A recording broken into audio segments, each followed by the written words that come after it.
Hey guys. This is what if Naruto was in Frozen. Naruto is dying from an overheating chakra system, and to save his life he is sent to a land far, far away where a lonely queen discovers him and perhaps something more.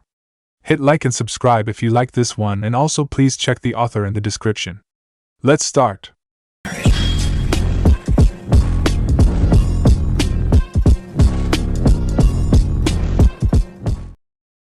Chapter 1: Burning Chakra.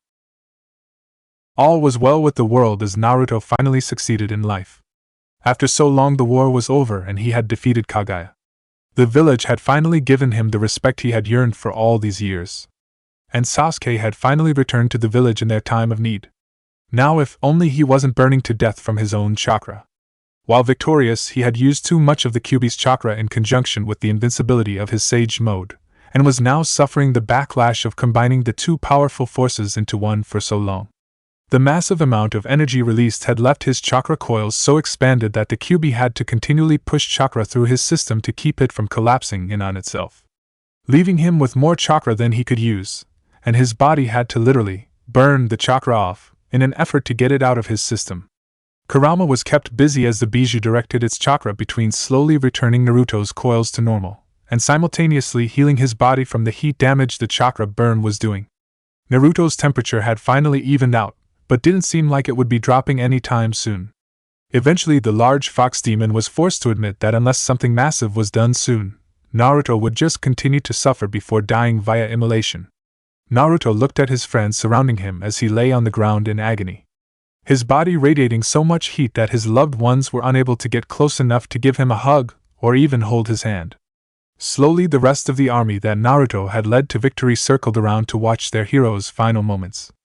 To its credit, the nine-tailed fox gave its jailer-turned-partner as much time as it could with the ones he loved after it told Naruto what needed to happen to save his life, and began to direct the chakra inside Naruto's body to perform one more jutsu. Showing the Uzumaki determination once more, Naruto pushed through the pain of his burning body and looked to his precious people and smiled. "Don't worry guys," Naruto said as loud as he could so everyone heard him. "Fuzz but says I've got to go away. But he promised that I'll live, so I'm going to continue being awesome somewhere else, and you guys need to stay here and look after the place. Okay?" Naruto's ever-present smile and always optimistic attitude continued to prove infectious as all his friends promised that they too were going to continue on and make a better world. With one more weak wave goodbye, Uzumaki Naruto vanished from the world that he had called home from the beginning of his life, and was sent off to his next adventure. Break. While Naruto's unconscious body hurled through time and space, the Kyuubi had returned his coils back to normal and was hoping that Naruto would survive the side effects that he would have to live with. Mainly that his body temperature was insanely high right now and would be higher than normal for the rest of his life. Drained of its own chakra, Kurama could only hope that Naruto would not only live through the landing, but that he would survive long enough on his own until the Bijou had regained enough of its own chakra to finish the healing. If only their luck could hold out long enough, Naruto would land on a nice fluffy snow-capped mountain that would keep his body chilled for the time being. If only there wasn't an ancient summoning circle carved into the earth by a group of trolls disguised as rocks that was attracting Naruto's body to it like a beacon. And if only it wasn't the middle of the hottest summer the city of Arendelle had felt in a long time. Several months had passed since Elsa's coronation, and subsequently her people discovering her powers. But the young queen was happy. She and her sister had returned to being the best friends they were as children. The people had fully accepted her, powers and all. Trade with the other countries, besides Weaseltown, had never been better, and using her gifts she was able to put a slight damper on the blistering heat that was plaguing the town. Of course it was only by a few degrees. She wouldn't want to put Kristoff, the man many were calling her future brother-in-law, out of business, now would she? At least Olaf was enjoying the heat. Currently she was on her way to the Valley of the Living Rock to thank the trolls for helping her family as much as they have. She wished she could have come to thank them earlier, but being the new queen of a country did take up most of her time.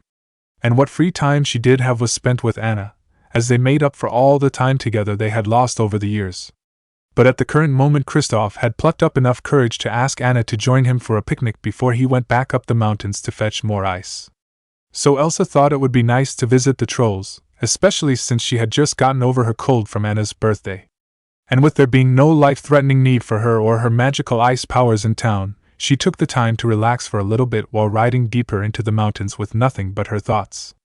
And at the forefront of her thoughts was the recent want that her people expressed for their kingdom to have a king. As nice as it would be to make Kristoff a prince, many still wanted a king. While her mother had helped run the country as an excellent queen that everyone adored, they were still used to a king having final say in everything. Even their neighboring countries and trade partners had sent inquirers about any prospects for Arendelle's new king. Most of the time she would just ignore them. Truthfully, Elsa wasn't sure she could find a husband. She was known as the Snow Queen, and no man would be able to be near her for long periods of time. Her body was colder than a normal human, and occasionally her magic would wrap her body in a cold breeze when she became emotional. So any suitors would either have to accept a severe lack of physical intimacy, or be able to stand freezing temperatures almost constantly. Neither of which seemed very likely to her. They would probably need to have separate bedchambers as well. And there was another problem. If she did get married, she would be expected to produce an heir for the throne eventually. And how would that work? Elsa was forced to stifle a giggle as she thought about a man in heavy winter clothing entering her chambers to lay with her. The image was almost too funny as she imagined that she would only be able to see his eyes under all his layers of clothing. Of course, his eyes would be a blue color that sparkled like the sun, able to warm her cold body through the night. But this was a thought for another, more private time. Even if Elsa would have loved to have someone keep her warm at night, despite the cold not bothering her. A short horse ride later, the platinum blonde-haired queen reached her destination, only to find the many resident trolls circling around something she couldn't quite see. The sound of her feet hitting the hard earth as she dismounted caused the trolls to turn and look in her direction. As the trolls disengaged their circle around whatever they were looking at on the ground, Elsa thought she could see what looked like gold lying on the ground behind them. "Welcome, Queen Elsa," the elder troll, Pabby, greeted. "Greetings, Pabby, king of the troll," Elsa replied in kind. "I had come to thank you and your clan for helping my family as much as you have in these past years." Elsa started as she once again looked behind the trolls at what she thought was a lump of gold before she noticed it had a badly burned orange cloth wrapped around the rest of it. "I had not intended to interrupt anything important for you. It is all right, my queen," Pabby said quickly to ensure that the ruler of the land would not misunderstand. "We were merely checking on the one who arrived just moments ago." The aging troll said as many of the trolls moved so Elsa could get a better look at the lump. What she thought was gold had actually been the bright yellow hair of a young man who was covered in the burnt remains of what used to be an orange jacket. Every couple of seconds or so his body would spasm and shake as he lay on the hard ground. The moss that was ever present in the troll's domain had been scorched around where the man lay, as heat seemed to radiate from his body. As Elsa drew closer to the man, she found herself subconsciously using her own magic to keep herself cool as she noticed the haze caused by the heated air around him. "What's wrong with him?" Elsa asked while she kneeled over him as her magic protected her from the heat. "We are not sure," Pabby said, moving to stand next to the queen as his rock body protected him from the heat as well. He appeared in the ancient circle as if someone had summoned him, but when we gathered around him he was already like this. Elsa tentatively reached down and felt her fellow blonde's bare forehead to check his temperature the same way her own mother had done to her. Even with the ice that now covered her hand, protecting it from being burned, Elsa could feel the heat from the man's skin slowly begin to fill her. What surprised the both of them the most was that the young man gave his first sign of life as he moved his body closer to Elsa when he felt her ice-covered hand touch his brow. When Elsa looked towards the Troll King for an explanation, he could only shake his head in sorrow. "I can sense a kind of magic inside him that burns him from the inside out. It is his need to be cooled down that draws him towards you." When Pabby finished speaking, Elsa looked back towards the suffering man. With a quick flick of her hand, the blonde was raised from the ground on a bed of solid ice with a thick sheet of frost covered him. After a few seconds had passed, he stopped shaking and seemed to fall into a restful sleep within his frozen confines. With the man now comfortable, Elsa turned towards Pabby again with the hope that he could help the boy. "You said magic was what was hurting him, so can you just remove it like you did with my sister 14 years ago?" the queen questioned as she sat on the bed of ice. "I cannot, your majesty," the elder troll said in a morose tone. "The same magic that now harms him is also a part of him, and I can no more remove it than I can remove the magic you were born with from yourself." With each word that was spoken, Elsa's face grew more solemn as she turned to look at Boy and saw a soft smile had replaced the anguish-filled grimace that had previously marred his face. It was at that moment that she noticed the thin lines on each of his cheeks that looked remarkably like whiskers. Elsa felt a blush appear on her own cheeks at the thought of how cute he looked. If Pabby hadn't started talking again, she might have started touching the marks to see if they were real. Do not worry, Queen Elsa, I can sense that his own magic is also trying to heal him. It will, however, take time that he may not have with how hot his body is. Elsa had to stifle another gasp at the troll's words. However, I believe that I see how we can keep him alive while he recovers. You, Queen Elsa, must take him with you back to your castle and keep his body cold with your magic just as you have done here. If you don't, his body will destroy itself before he can heal. Elsa agreed immediately to the request. Mainly because she would never turn away someone she could help, but she also felt that she had to take the man with her.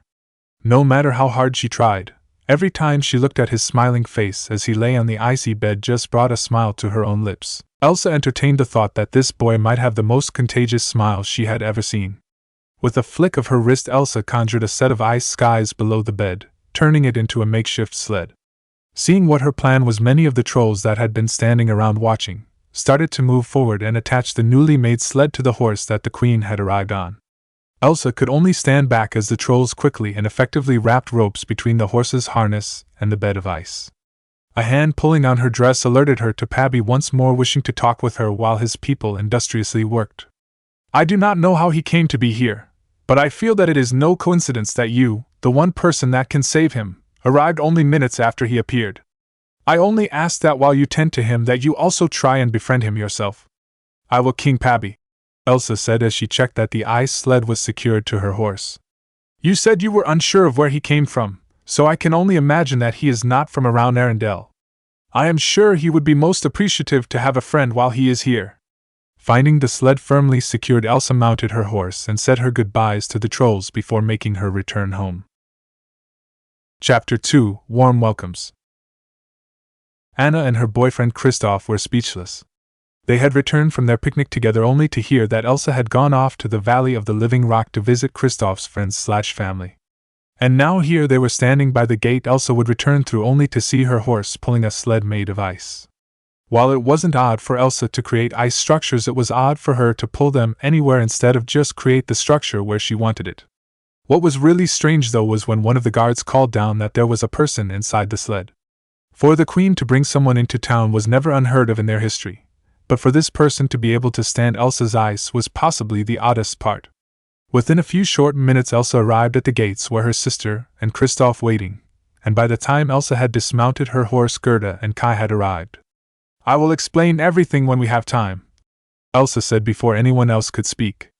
Kai, please go and gather some soldiers who can carry this boy into the castle, Elsa ordered to Kai. And tell them to wear gloves and long-sleeved shirts for protection, she yelled after him while he ran off to gather the men. Elsa turned towards Gerda, asking if her old room was still empty. After a few seconds of thought, the elderly maid answered affirmative, but that it was still designed to withstand cold temperatures. That is perfect, Gerda. Please have the servants remove my old bed from the room, and give it a quick cleaning for our guests. Elsa had already turned around and returned to the side of the ice sled by the time Gerda acknowledged her order. Anna and Kristoff followed the queen over to the sled and for the first time got to look at the man that could sleep on ice. The young man's bright golden hair shone out against the clear ice of his bed.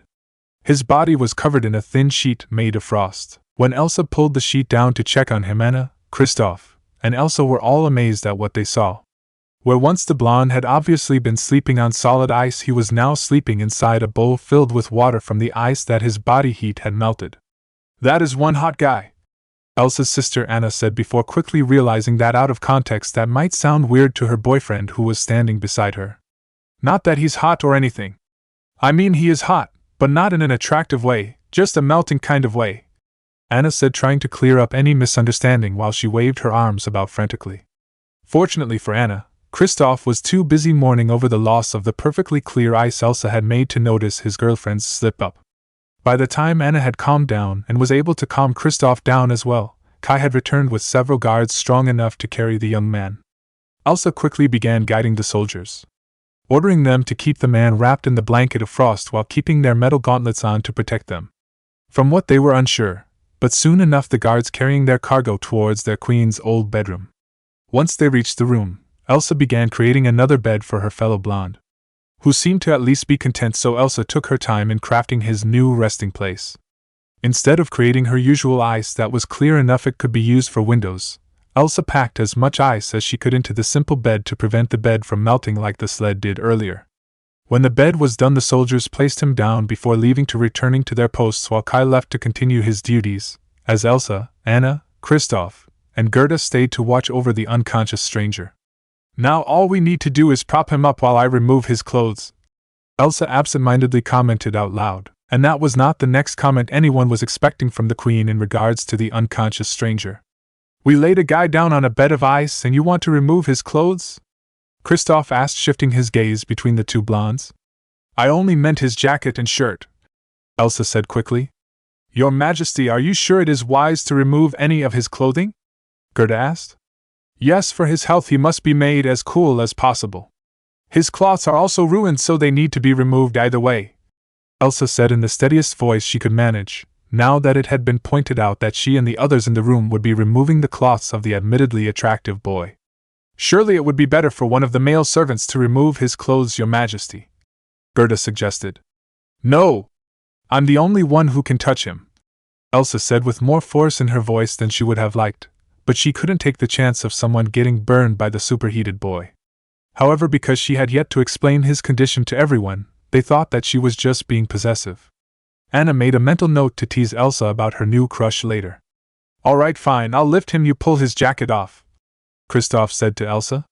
"Make sure you're wearing your gloves," Elsa called out to him. "You sure you don't have a thing about dirt?" Kristoff asked as he pulled his gloves on. "I don't. You just need to be careful with him," Elsa said with some slight annoyance in her voice. Anna, chuckling behind Kristoff, was not helping. His gloves in place, Kristoff forced his fellow blonde into a sitting position, as his thick gloves unknowingly protected him from the heat. Once the mystery man was in a sitting position with Kristoff's hands on his left side, Elsa began to remove his ruined jacket from the right, exposing his mesh shirt. When the right side of his jacket off, she moved to the left as Kristoff shifted his hold to help her remove the cloth. When his jacket was off, Elsa folded it on the foot of the ice bed to cool off, before she grabbed the bottom of his mesh shirt and pulled up. Kristoff adjusting his grip from on top of the shirt, and put his gloved hands onto the other man's bare back, where he thought he could feel something hot, but shrugged it off as a trick of his mind. Elsa, meanwhile, was lost in her own world as her bare fingers traced against the back of her fellow blonde's broad naked shoulders while she held his shirt. As she was getting the shirt over his pecs, she was pulled out of her thoughts by a loud gasp from both Kristoff and Anna. Leaving the mostly pulled-off shirt where it was, Elsa looked towards the man's back where the other two were staring. The discolored skin of a jagged scar resting below his shoulder blade over his heart caused Gerda to turn away and Elsa to literally freeze to the floor as her powers reacted to the jarring sight.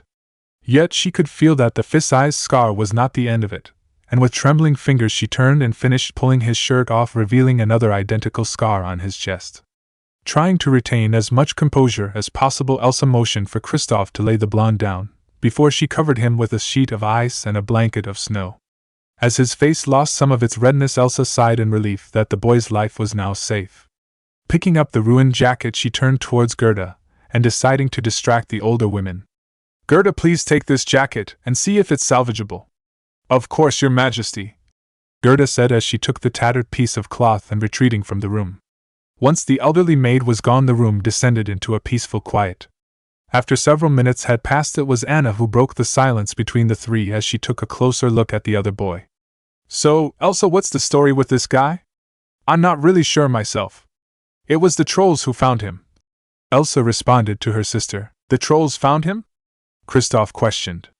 "Yes, when I went to thank them earlier, they were surrounding him," she said, indicating towards the unconscious blonde. "When I asked why he was there, King Pappy said that he had just appeared before I showed up. I find it hard to believe that he could just appear and not even Grandpappy knows where he came from," Kristoff said with some skepticism. Before Elsa could respond, Anna, who had been staring at the unconscious boy, reached her hand out toward his face to check if his whiskers were real. As the red-headed princess fingers touched the marks on his cheek, she recoiled her hand and screamed, drawing everyone's attention. "Anna!" Both Elsa and Kristoff yelled as they rushed to her side, while she held onto her hand. When she released her hand, the two could see that her fingers had been burnt, and were now a painful red. Seeing the burn, Elsa quickly grabbed her sister's hand and began to course her magic across the burnt fingers, relieving much of the pain and pulling the heat out. After a short time, Elsa pulled her hand away to reveal that her powers had been able to pull the heat out of Anna's fingers, leaving the digits sore but otherwise fine. Her sister's fingers partially healed and being doted over by Kristoff, Elsa turned toward the bed. She noted that the ice bed was cold enough that the superheated blonde had finally stopped radiating heat, leaving Anna with no warning of the danger until it was too late. Knowing her sister was fine, Elsa allowed herself a soft smile at the knowledge that her methods were indeed helping to keep the boy alive. Looking to see that Kristoff and Anna had calmed down from the burnt finger scare and were now staring at the other blonde with some fear, Elsa called for their attention and began to explain what was going on. "I'm sorry that you got hurt, Anna, but I did warn you that I am the only one who can touch him without gloves," Elsa said, trying not to be too reprimanding towards her still naive younger sister, but still convey that she was worried about her. "As you've noticed, his skin temperature is high enough to burn the skin of most others. I can touch him because of my powers. Next time, could you give me an earlier warning, Elsa?" Anna said as she rested within her boyfriend's arms. "I'm sorry, Anna, I should have told you earlier, but I had to make sure he was safe first. When I first saw him, King Pappy said that there was a magic inside him causing the heat, and that it would kill him if he wasn't kept cooled," Elsa said. "Wait, so Grandpappy said he had a magic inside him that was killing him, so why didn't he just remove it?" Kristoff asked, perplexed how any of the trolls that raised him and Sven could just leave an injured person as they were. "According to Pappy, he was born with his magic just like I was, so he couldn't remove it. He also said that while the magic was hurting him, it was also trying to heal him at the same time." Seeing the look of wonder that now replaced the look of fear the other two were giving the young man, Elsa stayed silent for a few minutes before she continued. "Pappy thinks that he will heal on his own, but until then he needs to be kept cool so he can heal. So he asked that I bring him with me to the castle so that I can watch over him until he is fully recovered. So you bring a guy home and we keep him on ice until he gets better, right?" Anna said as she once more moved to look at the strange blonde. "That's about it, but I have to ask, what made you touch him in the first place?" Elsa asked as she also moved closer towards the unconscious man. "Oh, I was just curious if his whiskers were real. I noticed those too, but didn't get a chance to see if they were real," Elsa said, as her sister pulled herself out of Kristoff's hug and moved next to the blonde's bed. Once Anna was next to her, Elsa reached out her hand and gently placed her fingers against the blonde's cheek before slowly rubbing his whiskers marks. What happened next confused the room's conscious occupants as a dull rumble resonated throughout the room, startling everyone as Anna moved back next to her boyfriend. Eventually the sound disappeared and Elsa, who had stopped rubbing the blonde's whiskers, looked at the boy and began to wonder. Tentatively, Elsa dragged her fingers against the blonde's marked cheek. Almost instantly the rumbling sounded again, but this time, prepared for it, Elsa didn't stop rubbing her fellow blonde's face. In what she correctly guessed as related, the noise didn't stop this time. Slowly leaning forward, Elsa brought her ear closer to the blonde's chest where she noticed the sound was coming from. In one quick movement, Elsa pulled herself away from the boy, and stifled a laugh at what she had discovered. Taking a moment to compose herself, Elsa turned to look at the room's other two occupants, who only looked on with curious stares. "He purrs," was all she said before returning to stroking the boy's whiskers and bringing the rumbling purr back. Guided by their curiosity, Anna and Kristoff both once again moved closer to the purring human, as they watched the queen of their country amuse herself by seeing if she could get him to purr any differently by changing her petting technique. It was only when Kristoff spoke that the sisters were pulled from their trance of wonderment. "You know, people call me unmanly because of my blonde hair, but not only is he blonde, he also purrs like a cat." The response to Kristoff's statement was an elbow to the gut thanks to his girlfriend and her sister. "Well, if you're going to be like that, I should probably go. You coming, Anna?" Before her sister could say anything, Elsa decided to intervene. "Go ahead, Anna, have your hand properly looked at, and tell the staff about him so they don't make the same mistake you did. I'm going to wait here for a little bit to make sure that he's fine." Nodding to her sister, Anna left the room with her boyfriend. Once alone, Elsa pulled a chair towards the bed and began to wait. With only the quiet breathing of the blonde and an occasional purr as Elsa would rub his cheek, the Queen of Arendelle was left alone again. Left with nothing but her thoughts, dreams, and an unconscious man. When trained ninjas become conscious, the first thing they do is try and determine their surroundings to see if they're in any danger. When Naruto Uzumaki wakes up, he yawns loudly, sits up, and stretches out his arms to give any would-be assassins an easier shot. Naruto has never been too worried about safety, being that he could heal instantly from most wounds. So when he woke up in a bed made out of ice, that wasn't cold for him, and having no memory of how he got there, Naruto was a bit confused. He remembered Kurama saying something about how they had to leave so he could live, but that was it. The blonde ninja was interrupted from trying to remember what happened when he felt something soft push into the side of his leg.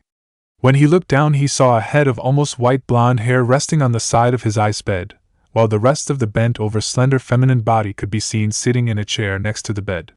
Whoever she was, she had apparently fallen asleep while waiting for him to wake up, and had bumped her head into his leg when she shifted. Deciding to wake up the person who had been assigned to take care of him, or at least get her up from the uncomfortable position, Naruto began poking the girl in the head until she began to stir. The first thing the strange woman did was sit back against the chair and try to stretch her back. When she seemed slightly more comfortable, she looked towards the thing that had woken her up, and let out a light gasp that Naruto had woken up. And then she started talking in a language that Naruto didn't understand. "I'm so glad you're awake, I hope you're comfortable," the beautiful woman said in some foreign language. Naruto, having no clue what had just been said, could only ask, "What?" The woman looked slightly lost before starting to say more incomprehensible words. "What was that? I didn't hear you."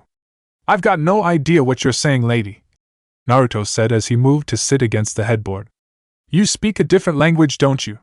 the lady said in her weird language. However, before Naruto could say anything, she stood up from her chair before she grasped at her back in pain. Before she could fall over from the sudden shock of pain, Naruto had already moved to the side of the bed and caught her. With the woman in his arms, Naruto noticed that she was still holding her back to try and ease some of the pain. So Naruto, never being one to turn away from helping someone, placed his hand over the small of her back and began to use a simple massage technique he learned at one of the many clubs Jiraiya dragged him to, combined with a medical ninjutsu that Tsunade had pounded in his head just for emergencies. Elsa was mortified. Not only had she fallen asleep in a horrible position, but now she was making a fool of herself in front of the man she had promised to help. And now he was holding her up after she had almost fallen due to her sore back. She was used to soft mattresses and feather pillows, not bent over in a chair.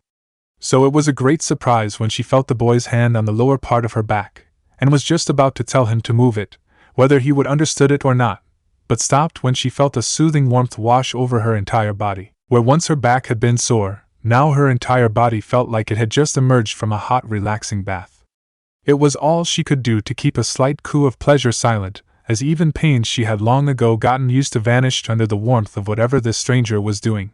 When all of the pain had passed from her body, Elsa stood up from the boy's hold and looked down at him while he continued to sit on the bed.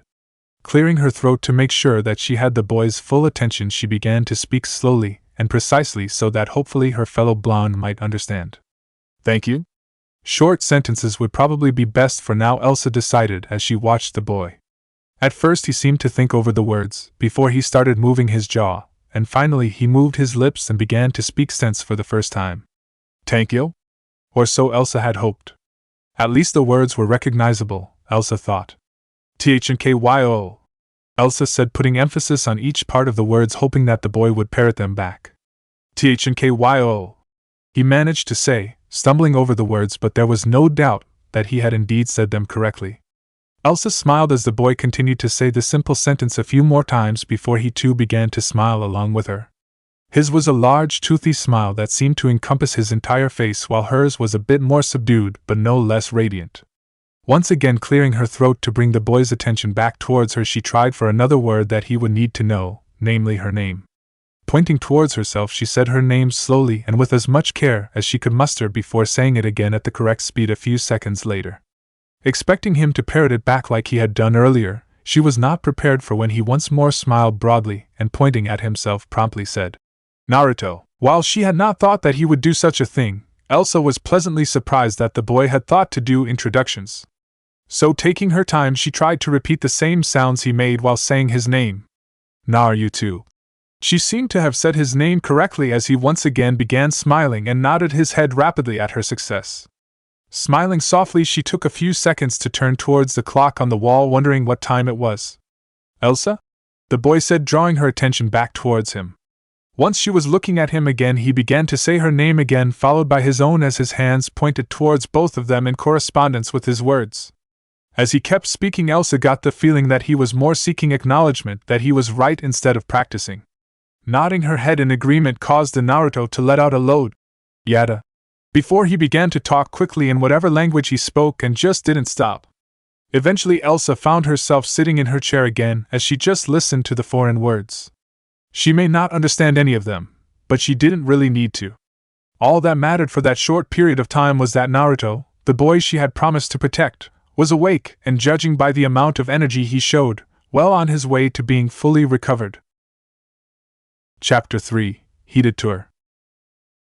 It had been about a week since Naruto had woken up.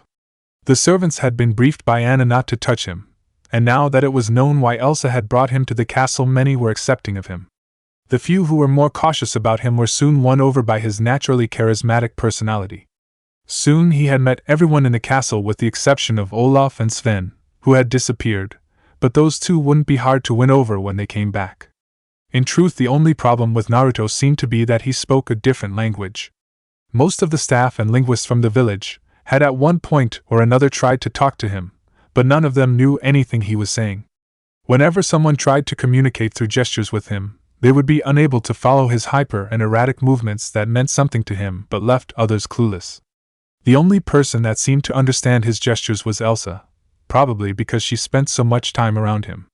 The queen had decided to watch over him due mostly to the fact that she was the only one who could touch him, and being that the doctors needed to touch him in order to check if he was healthy did cause a problem. The only thing they could do was prescribe him bed rest until his fever went down, and Elsa volunteered to watch over him to begin with. And so the two blondes were left in the same room with little to do but run a country and try to learn about each other through the language barrier. And one of the first things Elsa had learned about Naruto as a person was that he hated to be kept in bed. She had to spend the first day trying to keep him in bed. Whenever he was awake, he would try to make an escape. The first time he had simply stood up and tried to walk away, and Elsa had to forcibly push him back towards the bed until he figured out that she wanted him to stay in bed. A few attempts later and Naruto tried to escape in a way that had been quite funny for Elsa as he tried to jump out the open window of the room to make his escape. However, Naruto quickly learned that it would be very difficult to escape from his frozen bed as Elsa made his ice sheets come to life and trap him before he could make it to the window. That seemed to have at least slowed down his escape attempts. Mostly because ever since he had learned that she could control ice, he had become fascinated by her ability. When she first used it to stop him from leaving, he had looked surprised, and Elsa thought that he might become scared of her. But no, after only a minute he once again became animated and started talking in his foreign language. He had willingly spent the next few days in his bed watching as she crafted sculptures out of ice and did other little tricks with her power. Over those few days he made several comments, none of which she could understand, but he would always use the word Haku-chan. Elsa thought given her powers that the word might mean ice where he was from, but often found that he said it like he was talking about someone. If it was a name, maybe this Haku-chan had a relation to ice like she did. The two of them would have a lot in common if they ever met. It was during her first display that Naruto figured out that his body was superheated. Apparently he was unable to tell what his skin temperature was, and no one could tell him. So when Naruto tried to grab a piece of paper and it started to burn, he was naturally confused. Naruto spent the next several minutes trying to hold a piece of paper with little success. With all the smoldering paper, it was kind of amazing that Naruto didn't give up sooner. But eventually he decided to stop and return to using gestures to communicate. And after an entire week, only a few minutes ago, did Naruto learn that Elsa was an important figure in the city. She had a meeting about a dispute between some of the merchants, and being that it was the middle of the day, she feared that if she left, Naruto would try and escape. So she opted to have the meeting in Naruto's room. Through the use of the basic gestures the two had worked out to communicate, Elsa managed to get Naruto to quiet down. Convincing him that he needed to remain quiet for a little while was problematic, but doable in the end. With Naruto staying silent, Elsa signaled for the guards to allow the men into the room. Standing, she greeted the men, who immediately bowed back to her in respect. Hearing a noise from Naruto, Elsa looked towards him only to see him smiling at her with that fox-like grin he would occasionally get. Turning away from him, Elsa began her meeting, hoping that Naruto would remain quiet. And he did in fact remain quiet. He never made a sound during the meeting. Thankfully it was a short meeting, and Elsa didn't need to worry about how long Naruto would remain silent. Once the merchants left, Elsa turned back towards Naruto and saw that he was still sitting in his bed smiling at her when he spoke. "Haim." Elsa froze as Naruto said it. He had tried talking to her many times, but the words never held any real meaning for her. Yet what he had just spoken seemed to draw her to him. He hadn't said them in a particularly special way, but how the words seemed to be meant just for her brought a smile to her face. Pointing at herself, Elsa parroted back the strange words, causing Naruto to nod and began to weave his fingers around above his head. She was confused at first, but eventually figured out that he was trying to signifying a crown or headpiece. Figuring out what he meant, Elsa called for a servant to bring her tiara, that she usually didn't wear, and immediately put it on when it arrived. Doing a quick curtsy to try and convey her royal position, Elsa stood to the sound of Naruto clapping at her display. Looking at the broad smile on Naruto's face, it was all Elsa could do to keep from laughing and retain her royal demeanor. Wanting to continue the special moment the two of them were sharing, Elsa decided to reward Naruto for staying quiet during the meeting. So the Queen of Arendelle moved to her old dresser, where she grabbed a package that she had put earlier that day. Sitting in her chair by Naruto's bed, Elsa undid the string tying the paper bundle together, before she pulled out her gifts for Naruto. When Gerda had told her that Naruto's jacket was beyond repair, Elsa wasn't too worried about the orange jacket's death. It wouldn't be until a few hours later that she had a wonderful thought. While Naruto's jacket was destroyed, it had been insulated enough that no one could feel his body heat through it. Calling for the royal tailor, Elsa gave instructions for her fellow blonde's clothes to be remade, but with an insulated non-flammable layer on the inside to protect others. At the tailor's suggestion, they added gloves and a vest filled with water that Naruto would wear under his jacket, and Elsa could freeze to keep him cooled under the warm clothing. The clothes had been finished the night before, and Naruto's temperature seemed to have gone down some. So Elsa thought that the clothes would make a wonderful gift to Naruto so he could get out of his bed and move around a little. First, she pulled out his new jacket. She had asked the tailor to recreating the look of his old one, but had run into a problem or two. Mainly that he refused to make the colors that atrociously bright and orange, as he called it, so made it a darker burnt orange color instead. Elsa didn't mind the color that much though. So while the jacket didn't match his old one exactly, it did look very similar, and judging by the look in Naruto's eyes when he saw, it was close enough. She handed the jacket over to him and watched as he moved it around in his hands to look it over, taking in every detail. Soon enough he pulled the jacket on and started moving around wildly before Elsa caught his arm. She gave a slight tug at the back of his jacket to show him she wanted him to take it off, mostly so he could put the vest on when she got to it. Definitely not because she enjoyed looking at his naked muscular chest and had grown used to seeing it on a daily basis. Having gotten used to seeing that scar over his heart, that showed just how tough he really was, even with that lovably goofy smile of his. With his jacket now gone, Elsa pulled the gloves out and handed them to Naruto. The tailor had made them with the same colored cloth as Naruto's jacket, which Naruto immediately showed he liked by putting them on. With the gloves on and fitting nicely, Elsa tore a piece of paper from the wrapping and physically put it in his hand to demonstrate that he wouldn't burn things while wearing them. What Elsa hadn't expecting to happen next was for Naruto to leap from the bed and wrap his arms around her in a hug while shouting the phrase she had taught him a week ago. "Thank you?" Surprised at first that she was being hugged, Elsa soon became more surprised that she was comfortable being hugged. Naruto pulling her into his warm body as her normally cold skin flushed against his bare chest. Holding her protectively with his strong arms as if his entire body was a blanket meant just to be wrapped around her from. She was content for those seconds, being held against Naruto's naked chest as her own showing skin brushed up against it, and there was the wake-up call she needed. Inside the comfort of the hug, Elsa had forgotten that Naruto radiated heat and melted anything he touched. Especially if it was made out of ice like his bed, or even her dress that now had a few holes in it showing off her flawless skin. Quickly disengaging from the hug and turning around in her chair to hide and repair the holes in her dress, she turned her head and tried to give her most reassuring smile to calm Naruto, who looked very confused at her actions. Luckily, he seemed to have not seen anything. With her dress presentable again, Elsa turned and began to hand him the rest of his new clothes, demonstrating to the best of her abilities that the vest was meant to be worn beneath his jacket and keep him cool. With his gift spread out on the bed, Elsa stood and tried to motion for him to get dressed as she left the room to give him some privacy. She was used to only seeing his top half naked, not all of him. Standing outside the room, she stood close to the door in order to hear if Naruto tried to do anything. Thankfully, it was only a minute later when she heard the door begin to open. Naruto was happy to be getting out of his icy bed, and quickly began to get dressed in his awesome new orange clothes. He had woken up in that bed a week ago and had been trapped there ever since, only being allowed to go to the bathroom. Thankfully, Elsa had been there to keep him company, even if she was the one who was keeping him there. When he woke up, he felt fine, if a bit tired, but he couldn't feel anything wrong. He tried to talk with Kurama to see if whatever it had done worked, but couldn't seem to contact the demon. Having no real reason to believe that he needed to be in bed, he tried to leave, only to have Elsa push him back into bed. Eventually, he tried the window and again Elsa stopped him, but this time she used her control over ice. At first he thought that Haku had been reincarnated, but eventually figured out that Elsa just had the same powers. Wondering if she was using chakra, he grabbed a piece of paper to show his use of wind chakra to cut it. However, what surprised him was that instead of the paper slicing cleanly down the middle, it started to burn. Really confused due to his lack of a fire nature, Naruto tried again, only to get the same result. So he tried again, but this time didn't use any chakra when he picked up the paper, and again it burned. Another attempt later and Naruto finally figured out that it wasn't his chakra that was hot, it was him. A few seconds of thought brought Naruto to the conclusion that he was being kept in the ice bed to keep him cool, and Elsa was watching over him because she could touch him due to her ice powers.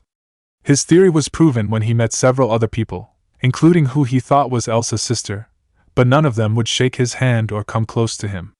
The only one who did shake his hand was another guy with blonde hair and a hard-to-pronounce name, but he wore gloves when he did. Knowing that he was superheated and therefore a danger to others and not being able to contact Kurama, Naruto resigned himself to just sitting in his bed. Thankfully, Elsa was around and was fun to be around. Even though he couldn't understand her, he still had fun talking with her and trying to learn her language. He only knew about a dozen words and mostly communicated with Elsa through gestures, but he was happy. Elsa would come by early in the morning and they would talk for as much as they could, before Elsa would move over to the desk at the far wall and do paperwork. That was what really shocked Naruto. He originally wasn't sure why she was doing paperwork, but now he knew she was some kind of ruler like the old man or Bachan. He figured she must be a princess or daimyo, due to the people from earlier acting like she was. So he called her a princess. And if she really was a princess, that would explain why she seemed nervous during the first few days she stayed with him. It was only little things like looking towards the door constantly or peering out the window. Naruto had originally thought that she just didn't want to be there, and even tried to tell her if she was uncomfortable that she could leave. But he had once again forgotten about the language barrier. Now that he knew she was a princess, he figured that she was just worried that someone would need her help and she would be busy with him, and he really admired that about her. Even though she must have been busy with her people, she still took the job of watching over him very seriously. She just seemed to give it her all with everything she did, and Naruto really liked that about her. Pulling his gloves back on his hands and leaving his jacket unzipped to keep him cool, Naruto headed out. Opening the door, he was greeted by a smiling Elsa who dragged her eyes across his new clothes. She moved to stand beside him and began what he assumed would be a tour of the house. Or castle, as he soon found out. Naruto followed Elsa down the stairs and through several hallways, until they reached a large stone room that had several people running around in it. Understanding it was a kitchen, Elsa pulled him over to a side table and both of them sat down. She said something to one of the servants, who brought her a plate of dumplings, and then gestured to him, which he took as being his turn to order. Naruto of course asked for the greatest food known to anyone or anything, ramen. What he got was a blank stare. After a few seconds he remembered that he wasn't home and probably wouldn't have the same foods.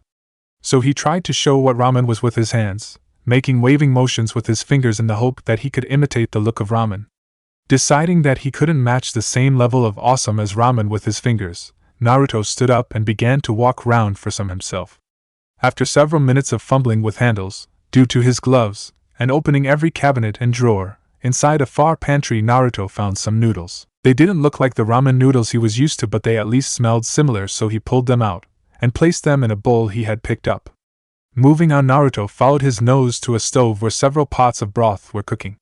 Coming to one near the middle, Naruto pointed at it so a chef would add it to his bowl. Steaming bowl of beef broth and noodles in hand, Naruto returned to his seat across from Elsa and began the task of waiting for the noodles to cook, unaware that he was the center of conversation for those in the kitchen. When he thought that 3 minutes were up, Naruto began to eat. It was a bit difficult to eat without chopsticks like he was used to, but over the week Elsa had been teaching him how to use a fork and he thought he was doing pretty well. Finishing his bowl of not quite godly but more demigodly noodles, Naruto put the bowl down and turned to thank the chefs. Seeing that Elsa had finished her dumplings and was just watching him by this point, Naruto could only blush and scratch at the back of his head in embarrassment.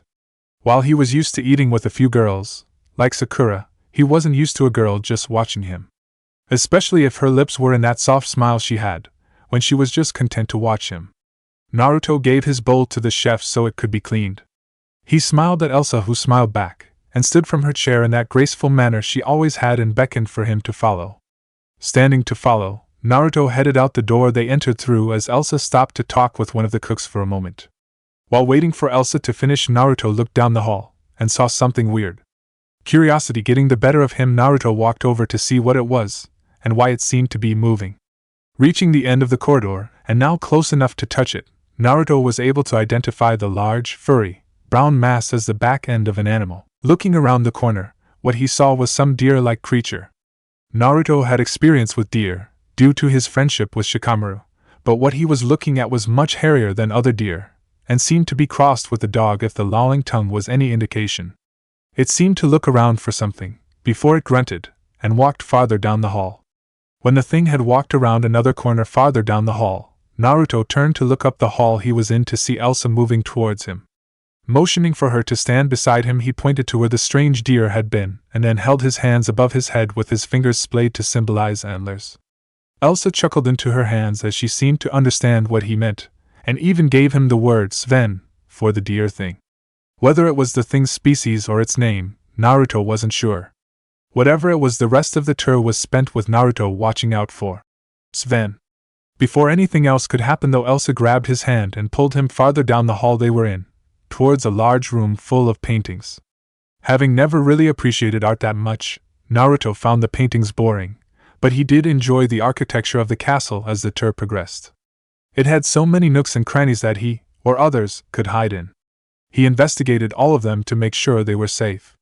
While not expecting a full-on invasion, he wanted to make sure the home of his new friend was secure for her. And so he didn't insult Elsa. By scrutinizing her defenses, Naruto put forth his best effort to be polite and not jump away while she was looking at or talking to him. This seemed acceptable to Elsa, or she at least didn't indicate otherwise, so Naruto continued his search for hiding spots. And it was in one of these spots that Naruto saw another strange sight.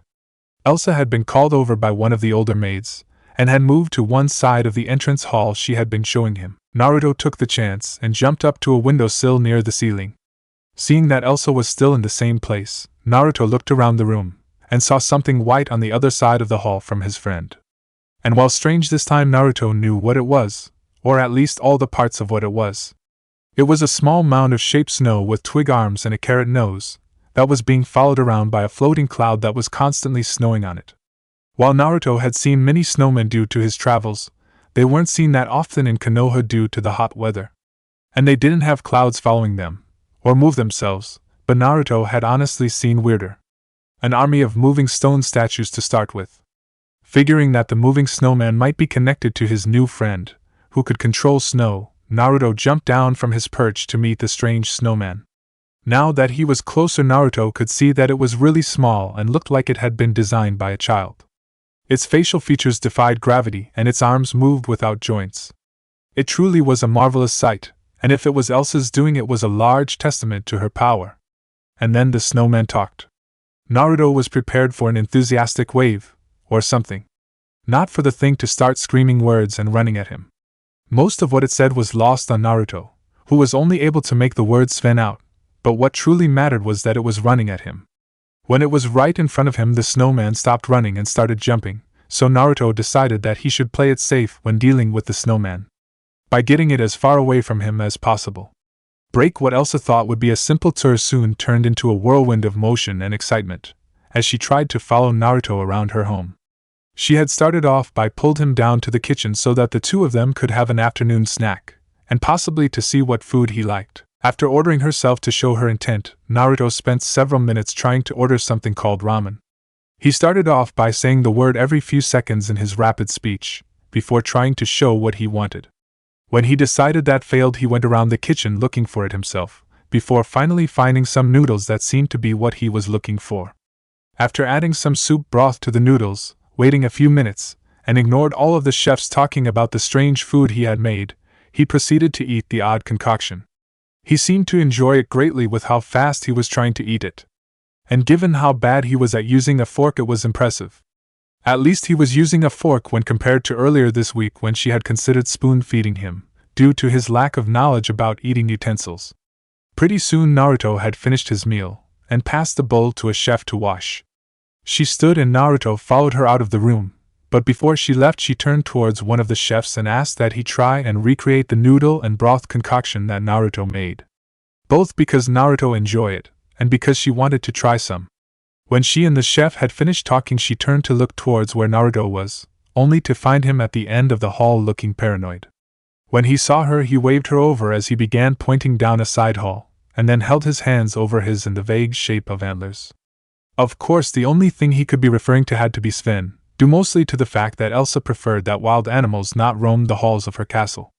So unless a wild reindeer had found its way inside she could only guess that he had just seen the lovable Sven, who Naruto hadn't met yet.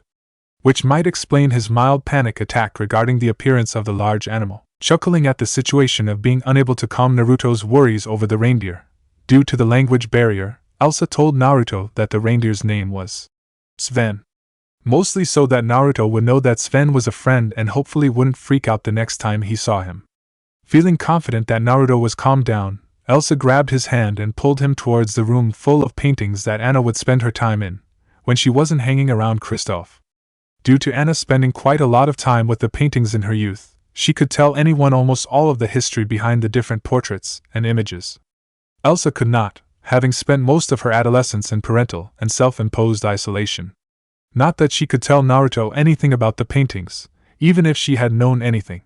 No, her reasoning her bringing him to this room in particular was to try and learn Naruto's language, or teach him hers.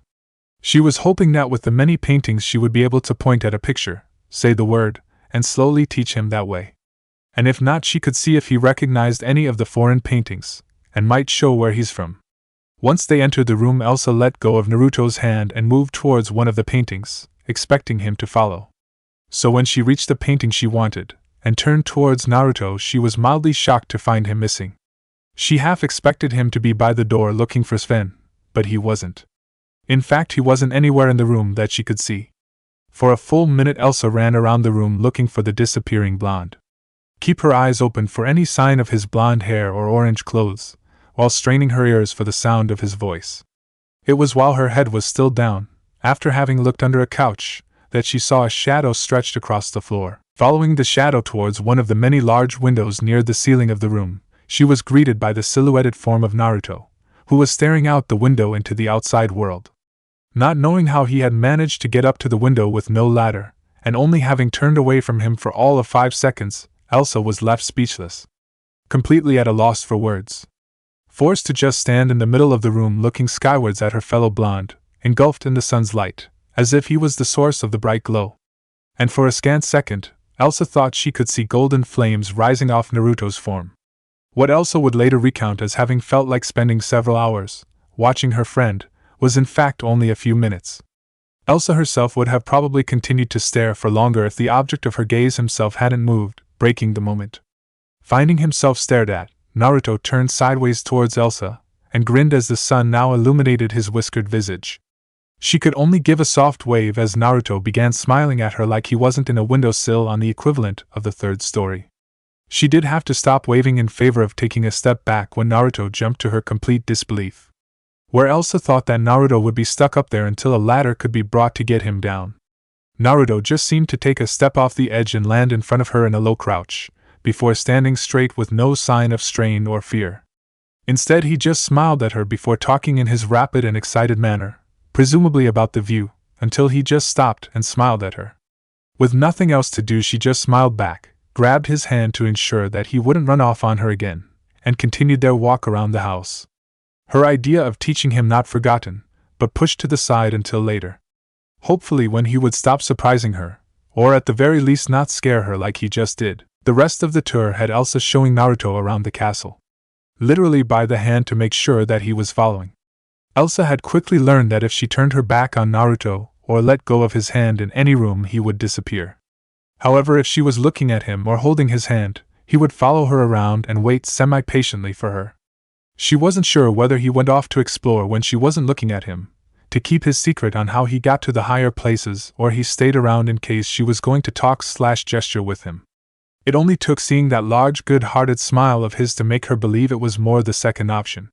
Sometime after Naruto's third disappearance, Elsa began to make a game of trying to find him. She would bring him to one of the many rooms, look around with him, and then let him free for several seconds before she would try to find him. Which was not as easy as she first thought it was going to be. Where she had figured it would take Naruto a little bit of time to get up to one of the higher spots that he seemed to favor, and he would then stay there. Instead, he seemed to scope out the entire room and would only stop if Elsa could find him before he finished. In one of the smaller rooms, Elsa turned around to find Naruto standing almost exactly where he was before. The only thing different was the ball in his hand. A ball that she remembered Anna playing with when she was younger, and had accidentally bounced too hard against the wall, and had gotten it stuck in the rafters, where it had remained ever since because no one could reach it, so Anna had just been given another ball. Elsa tentatively looked up towards where the ball usually lived, only to find it missing from its home for the past couple of years. Looking at him, Elsa couldn't help but smile at his simple act of charity and friendship, for as weird and strange as he was, to Elsa it was the simple act of Naruto retrieving a lost ball that cemented how kind and nice a man he was.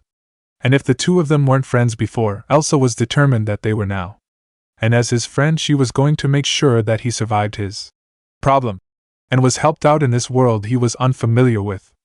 Holding the old dusty ball in one hand, to personally give to Anna later, and dragging Naruto along with her other hand, Elsa began the walk back to her old room that Naruto now lived in. Her intent was to take him from the entrance hall, where everything was connected, to his room so he could hopefully learn his own way to his room.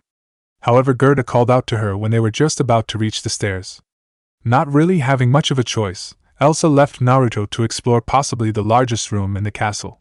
While Elsa couldn't really imagine what could go wrong in the large, mostly empty room, she just felt worried for some reason. Maybe it was woman's intuition. Or maybe it was the sound of Olaf yelling as he ran towards someone new to him, and who didn't know about him. "Hi, I'm Olaf and I like warm hugs. You must be the guy Kristoff mentioned. You probably met him, but you might not know who he is because he's sometimes called Sven. I mean, it's really rare, and while it's convenient, no one ever really bothered to explain why he's called that. Don't you think that's weird? 'Cause I do." Throughout Olaf's mini-rant, Elsa could feel her heart sink at the thought of what Naruto might do about the snowman, who happened to be just as hyper as he was. If Naruto freaked out over Sven, because no one was around to tell him the reindeer was a friend, she did not want to know how he would react to the walking pile of snow by himself. Unfortunately, she got her answer a second later when Olaf's separated head and body flew past her and Gerda, before hitting the far wall. Wow, that was intense. Elsa could hear Olaf exclaim as he slid down the wall, showing that he was okay. Now she just had to make sure Naruto was fine. Well, maybe fine wasn't the word she wanted Naruto to be. In truth, she would have much preferred to have him calm at that moment. Sadly, while Naruto was fine, he wasn't calm. So Naruto's head could be seen from behind the stairs, yelling words that sounded suspiciously like they might be swears in his language. Hoping that her presence and calm demeanor in the situation would help to calm him down, Elsa moved closer towards her friend, mentally preparing herself for how she was going to deal with her hyper-blonde friend, who wasn't a fan of her hyper-snowman friend, who had scraped himself off the wall and was now happily dancing around again, prompting more words from Naruto, probably wondering why Olaf was fine. This might take a while to explain. Chapter 4: Thawing Ice. Oh, the headache Elsa had. It had only been a few minutes, but between Olaf's happy yelling and trying to coax Naruto down from the rafters, it was getting hard to keep calm. As she had been approaching the blonde behind the stairs to try to calm him down, Elsa made the mistake of taking her eyes off Naruto and turning towards Olaf and asked him to keep quiet while she calmed her other friend, who took the chance to disappear. Not like he did the other times where he would move to a new part of the room. This time he just vanished. He had even stopped yelling, making it even harder to tell where he was. The only time he was seen was if she caught sight of his hair or clothes when he moved from one rafter to another. So far, Elsa had been able to see him in 5 different spots within 2 minutes. Unfortunately, with all the commotion that was being caused, it seemed that almost everyone in the castle was moving towards the entrance hall. This of course had to include Kai, Anna, Kristoff, and Sven, who came running to Olaf's excited shouts about the new friend he had just made and how fun he was. Apparently whatever had been done to the snowman to throw him had not hurt him enough to convince the snowman that Naruto was not exactly keen on being his friend at the moment. But that could be explained to him later. A few minutes after everyone had gathered and had been given an explanation, an exasperated Elsa passed the ball she had been holding to Anna, who started spluttering about the fact that she was now holding her long-lost ball. Elsa left her sister to explain to their friends about the ball, hoping the story would distract them, especially Olaf, while she calmed Naruto down. Or at least got him down from the rafters. Getting to the far side of the room, away from everyone else, Elsa called out to her friend, hoping she could coax him down. Thankfully Naruto was willing to at least respond to her, as he stuck his head out from behind a particularly high rafter when he heard her. "Naruto, come down here!" Elsa called out in the calmest voice her stressed-out state would allow. Thankfully Olaf's loud happy talking, that would have caused Naruto to disappear again, was hard to hear from across the hall. Seemed her tactic of giving Anna the ball had worked.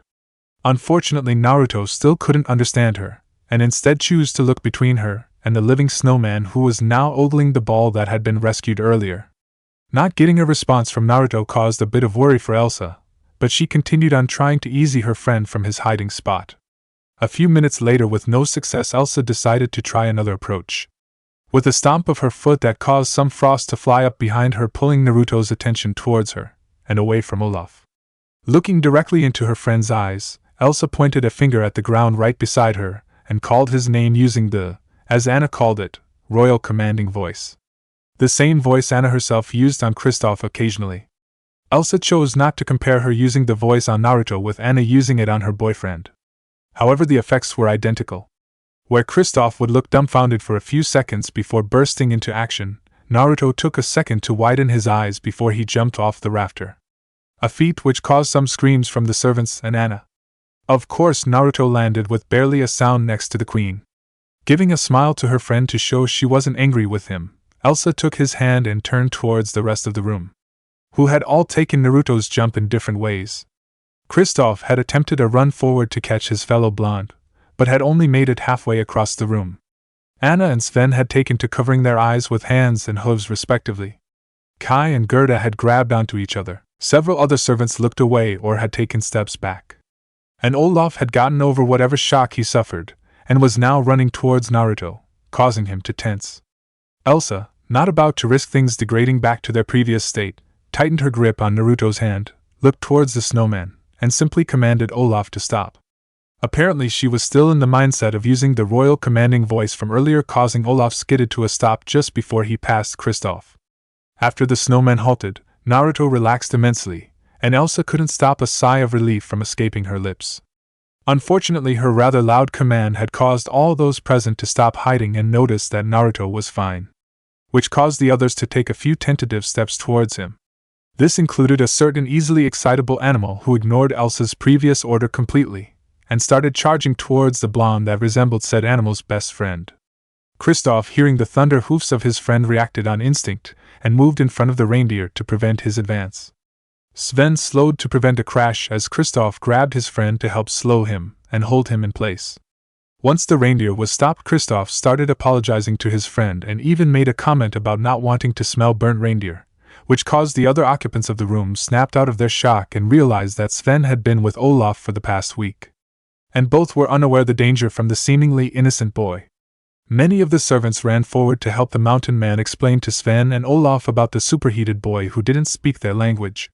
Meanwhile, as the others were distracted by the charging reindeer, Naruto had taken action and grabbed Elsa in a princess carry before he jumped towards a high windowsill. While Elsa was amazed at the fact she was now being held on top of the tallest windowsill in the room, she was pleased that she now knew how Naruto was getting into the rafters.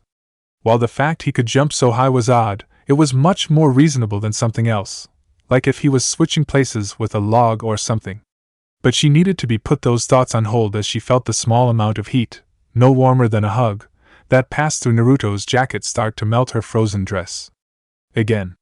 It wasn't going to melt completely like before. She could feel parts of her dress break away where Naruto was holding her.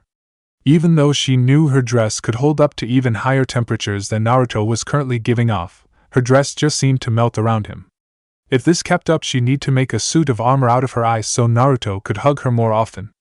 And upon realizing what she had just thought, Elsa shoved that idea into the farthest reaches of her mind indefinitely. Instead, she focused her thoughts on how she was going to get Naruto to take her back down, before her dress melted further. It wasn't like she could fix the damage while in his arms. Although he probably wouldn't even know what was going on if she did. Though no matter how much Elsa thought she wanted to get out of Naruto's arms, she couldn't stop herself from spending several seconds just quietly staring at his handsome face as his warm arms held her protectively. She actually spent so long looking at him that she almost missed her name being called by her sister. Turning her head to look over the edge of the windowsill, Elsa saw her friends and family looking around, presumably for her and Naruto. Olaf and Sven were helping everyone else look with concerned faces, so hopefully they were now aware of Naruto's problem. Which was good news for her, since now she only had to convince Naruto that the snowman and reindeer weren't going to hurt him, after she got him to take her down. "We're up here," Elsa called out, drawing everyone's attention to their queen being held in the windowsill. She figured that the best way to keep everyone calm was to alert all of them to her and Naruto's location. While many of the servants had started pointing and staring at the two of them, they had at least stopped moving, so with any luck Naruto would be able to jump back down and land in a clear area. "Naruto, down!" Elsa commanded as simply as possible while she pointed towards the floor, hoping that he not only understood her want, but also that he might have learned the word "down." Thankfully, he did seem to understand, as after looking at her for a few seconds, before looking at everyone else, she felt Naruto tense before he gave a small push with his legs that sent them flying through the air. It felt like only a second passed before the two of them landed on the far side of the room from everyone else, and specifically Olaf and Sven if she had to guess. Thankfully, as soon as they landed, Naruto lowered his arms so she could move out of his arms. And while disappointed at the loss of heat, Elsa hurriedly put a foot on the ground, but kept a hand on Naruto at all times so he couldn't run away. Once standing on both legs, Elsa quickly waved her free hand behind her back, quickly fixing her dress. Thankfully, the way Naruto had landed meant no one saw the melted back of her dress yet, so there shouldn't be any uncomfortable questions about it. Especially since if someone was melting the clothes of the queen, the people, her royal court, and the other nations would demand that she not associate with such a man. The back of her dress fixed, Naruto not running anywhere, and Olaf and Sven standing well back meant that the continuous chaos had finally stopped, and allowed for a calm and rational introduction for Naruto, Olaf, and Sven. She hoped. So, projecting an image of cool, composed confidence, Elsa took Naruto's hand in her own and walked with him towards the rest of the group, taking measured steps to ensure nothing spooked her friend, or caused another outburst until they were only a few steps away from the rest of the group. Standing with Naruto next to her, cautiously watching everyone, but at least no longer looking like he would attack anything that moved towards him. Which was a good thing considering how strong he had to be to jump as high as he does. Giving a reassuring squeeze to Naruto's hand, Elsa calmly and softly called both Olaf and Sven to walk towards them. "Naruto!" Elsa called, getting his attention on her while the two non-humans moved towards them. "Sven," she said while pointing at the reindeer, who gave a low grunt in acknowledgement of his name being called. Elsa had specifically left all words except names out of her speech so as not to confuse the blonde. Tightening her grip a little to draw Naruto's attention back to her, Elsa pointed at her other friend. "Olaf." She pointed towards the snowman standing in front of them, and waved slowly at Naruto, now that he was aware of how dangerous the blonde was. Naruto waved back in acknowledgement of the living snowman, but still kept his distance. Noticing Naruto's hesitation, Elsa waved her free hand in the air to conjure a small blizzard that condensed into a non-living likeness of Olaf, save for the carrot nose. Hopefully Naruto now understood what the living snowman was, and that she had created him.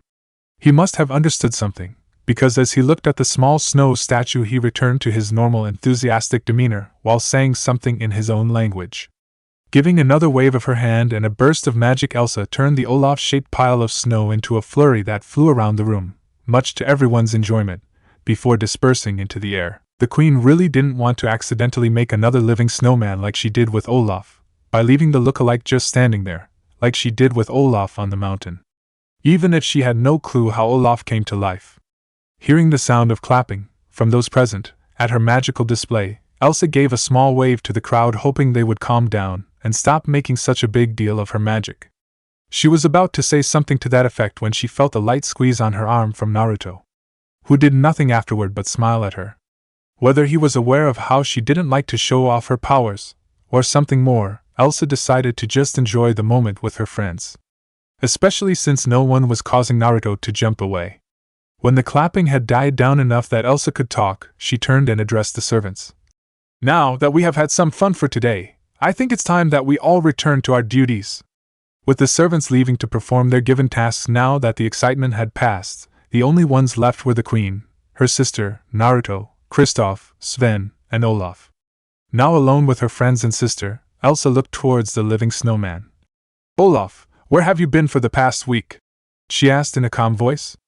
The living snowman was silent for a few seconds, until he pointed out the door towards the mountain in the far distance. "I was out in the countryside gathering flowers to give you guys. Sven was there with me too, but he didn't do anything besides follow me," the excited snowman said as he ran outside only to return with a huge bouquet of purple flowers, which he started handing out to all present including Elsa, who got a slightly smaller bunch than Anna, Sven, who just ate his, Naruto, whose flowers didn't burst into flames because of his gloves, and Kristoff, said Ice Harvester just gave his to his girlfriend, while Naruto, seeing the act, gave his flowers to Elsa, failing to see the soft red glow that now adorned her cheeks. Using the flowers to hide her blush from view, she moved her hand so it was now holding Naruto's and proceeded to guide him towards the kitchens, stating that she and Naruto would grab dinner before she would take him back to his room. Elsa only looked back for a few seconds when she heard her sister sneeze, causing a shower of petals to fall over the entrance hall. Continuing on her quest to feed herself and her blonde friend, the queen missed the strange look her sister gave her. After Anna had sneezed into the flowers, she had looked at her sister's retreating back and noticed that the back of her dress was a lot more plain than it usually was. Almost like she had to dress quickly, instead of taking the time to form her dress correctly. Returning Naruto to his room for the night before retiring to her own, Elsa stood before a full-length mirror, looking at her shimmering dress made of ice and frost. Twice today her dress had melted slightly when Naruto held her. Having experimented with her powers, she knew she could make her dress strong enough to withstand a burning fire, so she was pretty sure her dress could stand up to a hug by Naruto. Especially if he was wearing the special clothes she had made for him. But it didn't, and that worried her. She feared that Naruto might not be getting better like she thought he was if his temperature was high enough to melt her ice. But another part of her subconscious knew that he was going to be just fine. With how energetic he was today, she couldn't help but smile at the thought that Naruto would be healthy soon. Healthy enough that he might leave her. The sadness that descended over her at that thought caused her to flash freeze her entire room. She really didn't know why, but she felt a chill at the thought of Naruto not being around. Her next thought probably wouldn't have occurred to her if the wind from an open window pushed her dress against her body, and caused her to shiver from the cold of her dress. She was cold. A feeling that she hadn't felt in forever, and caused her to break from her thoughts of Naruto leaving as she realized just how cold she was. She was freezing. Her icy dress felt cold to her because Naruto wasn't around to warm her up. She had grown so accustomed to having Naruto around her that when she was away from him the cold did bother her. Forced to admit that her dress was cold, Elsa let the traitorous cloth melt away like it had been trying to all day. Left with nothing blocking the view of her pale skin in the mirror, Elsa for the first time in a while looked at her body. Elsa would admit that she had a nice figure. She had seen many men in the village turn to look at her as she passed, and not just because she was the queen. Even a few of her suitors seemed more interested in her than her power or land. Those were her more genuine suitors, because at least they acknowledged her as more than a queen who had mystic powers. But even then she was still known as the Snow Queen, and was said to be as pure as the freshly fallen snow of her title. So many people, from her own kingdom to those far away, were very adamant that when she married it must be to someone worthy of her status and powers. And if the other kingdoms have their say, it would be their princes that would woo her. But she never thought of marriage. Mainly because from the time that she had accidentally hurt Anna and onward, Elsa had thought of herself as a monster. She was a danger to everyone that she was near, so couldn't dare to think about getting close to anyone new. Let alone a boy when she was old enough. Throughout puberty Elsa couldn't stand herself. She found it difficult to wonder about boys, while she was trying to prevent herself from hurting anyone if she lost control. Now that she was older and had her powers under control, not to mention being the queen, her schedule was too full to worry about boys and husbands. In fact, the only boy her age she spent any time around during the past year was Kristoff, and for as nice and caring as he was, Anna didn't need to worry about him being stolen from her. The reindeer man just didn't do it for the queen. But then Naruto showed up. At first she spent so much time around the blonde to keep an eye on him. Then it was to keep him company after he figured out he couldn't leave the bed. And even now she found herself making excuses to stay near him. The current one being that she was going to teach him to speak their language. She could have just ordered one of the tutors to teach him, but he seems to learn better by doing, so she could be there to help him. Now that he's better, a servant could take over watching him, while she worked in her study. Of course, no one in the castle understood Naruto like she did. Naruto would of course worry about her if she disappeared after she spent so much time with him. And she didn't want to worry him. And there she was making more excuses to be around her friend. In the confines of her room, standing bare in front of her mirror with nothing to hide, Elsa could let out the truth that the real reason that she was always around Naruto was because she felt he could relate to her on an emotional level. She had been isolated for years, and now Naruto was alone in a land he knew nothing about and couldn't even say what he wanted to. After the fiasco that had been her coronation was settled, Elsa had silently vowed to herself that she didn't want anyone else to suffer the same loneliness that she did. So she would stick beside Naruto, and the sole reward that she wanted was to see that dazzling smile he would give her. That smile that caused her own body to heat up enough that she thought her dress would melt off her, even without being around Naruto. Her whole world seemed to become much brighter when he was smiling at her. His sapphire eyes would sparkle as his golden hair caught the rays from the sun. Elsa's dream of Naruto was ruined when a loud moan sounded across her room, and pulling her from her thoughts as she noticed her own hands exploring her body on their own accord. Mildly horrified at what she was about to do, Elsa pulled her hands away from her body. Nightgown forgotten, Elsa almost jumped into her bed and hid beneath the confines of the covers, telling herself that she was just under a lot of stress lately, and she shouldn't pull her friend into her perverted fantasies. But as she laid in bed half asleep, one final thought crossed her mind. That maybe on a subconscious level, she had wanted her dress to melt around Naruto. That would explain her dress's fragility, but why would she? Maybe it was to get closer to the heat of Naruto's body that her own craved, or possibly something even more primal. Whatever the answer was would remain a mystery for the night as the queen slipped off to the land of dreams, forgetting the thoughts she had when she woke up the next morning. The next morning had been interesting for Elsa. After she had woken up and gotten ready for the day, she went to check on Naruto, and was greeted by the sight of a sweaty Naruto doing push-ups without a shirt. From what Elsa could get from his gestures, Naruto thought that since he had been let out of his bed yesterday, he was now allowed to be out of his bed at any time. And as much as she wanted to argue, he didn't seem to be overheating, so she allowed it for now. For the next several hours, Elsa sat at the desk she had in the room, while Naruto alternated between different stationary exercises, all of which he performed shirtless. And even though he hadn't worn a shirt for the entire week he had been bedridden, Elsa found it difficult to concentrate on her paperwork. Thankfully, one of the servants had come into the room, with a message that her head servant Kai needed her down at the docks where a merchant ship had some odd items. So pulling herself away from her work and the distracting sight of Naruto's workout, Elsa now found herself standing before the merchants Kai had insisted she meet. "Alright Kai, why did you need me?" Elsa started in the soft tone she used for diplomatic purposes, or while she was in front of sailing merchants. "I'm sorry to bother you, your majesty, but while I was down here at the docks, I mentioned our guest's name and these fine men recognized it as a foreign word," the head servant said. "Guest Kai?" Elsa asked. "Your man here said his name was Naruto, milady," one of the merchants said as he gave a short bow to the queen before him. "Oh yes, Naruto. He's around so much I almost forgot that he was a guest, and not a permanent resident of the castle," Elsa quickly replied, having actually forgotten that Naruto was just a guest for the time being. "He certainly draws attention to himself, my queen," Kai said as he tried to hid a smile at the memories of yesterday's events. "But these men claim that the word Naruto actually means maelstrom in Japan, of all places." "Aye, your majesty, we just came back from the Orient where we got a book to help us learn some words to help our sails." "You have a book?" the queen asked in shock.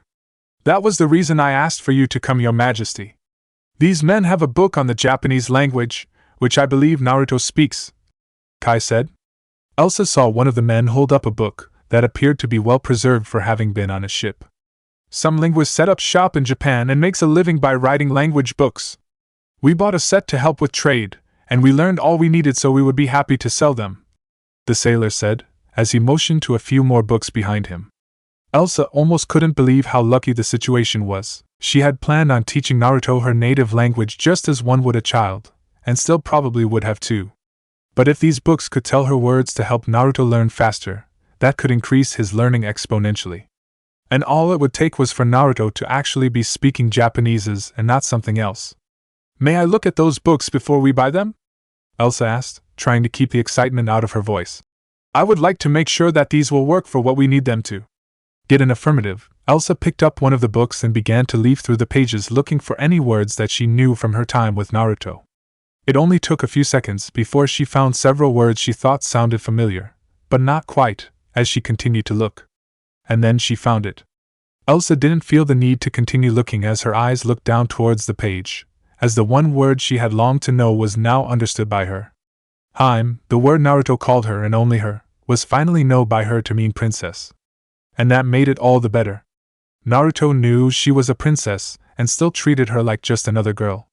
While she had resigned herself to the fact that as queen, when she walked down the street she would be given formal hellos and respectful bows, while her sister was given casual greetings like she was an old friend come to visit. It didn't bother Elsa a great deal, being that she was used to avoiding people. But now instead of her avoiding people for their protection, everyone else avoided her because she was queen. Not in the running away kind of avoiding, but in the way where the townspeople would never get close enough to know her for who she was. But Naruto didn't. Elsa had felt he was aware she was important, but since he seemed to have learned that she was a princess yesterday, he hadn't changed at all. He still smiled at her in that genuine way that only he could. He would poke her in the arm to get her attention, and even this morning while she was doing paperwork. She had let out a sigh of frustration from the mountain of work she had left, and he came over to rub her shoulders. Nothing overly intimate, he just rubbed her shoulders, to help ease her tension. His increased body heat helped immensely too, but she had to stop him before he melted her gown again. Turning towards the sailors, and trying to hide the pure excitement that she could finally do something for Naruto besides keep him cool, and asked how much the books were. "We haven't really set a price yet, Your Majesty," a sailor answered truthfully. "While we're thinking of a price, would you care to browse the rest of our wares from Japan? Your guest would probably like something from his home," a sailor said as he tried to entice the queen into buying more items from them. "Unfortunately, I am too busy to browse today," Elsa replied, having spent most of her life learning about politics, and how to deal with them meant that she saw right through the merchant.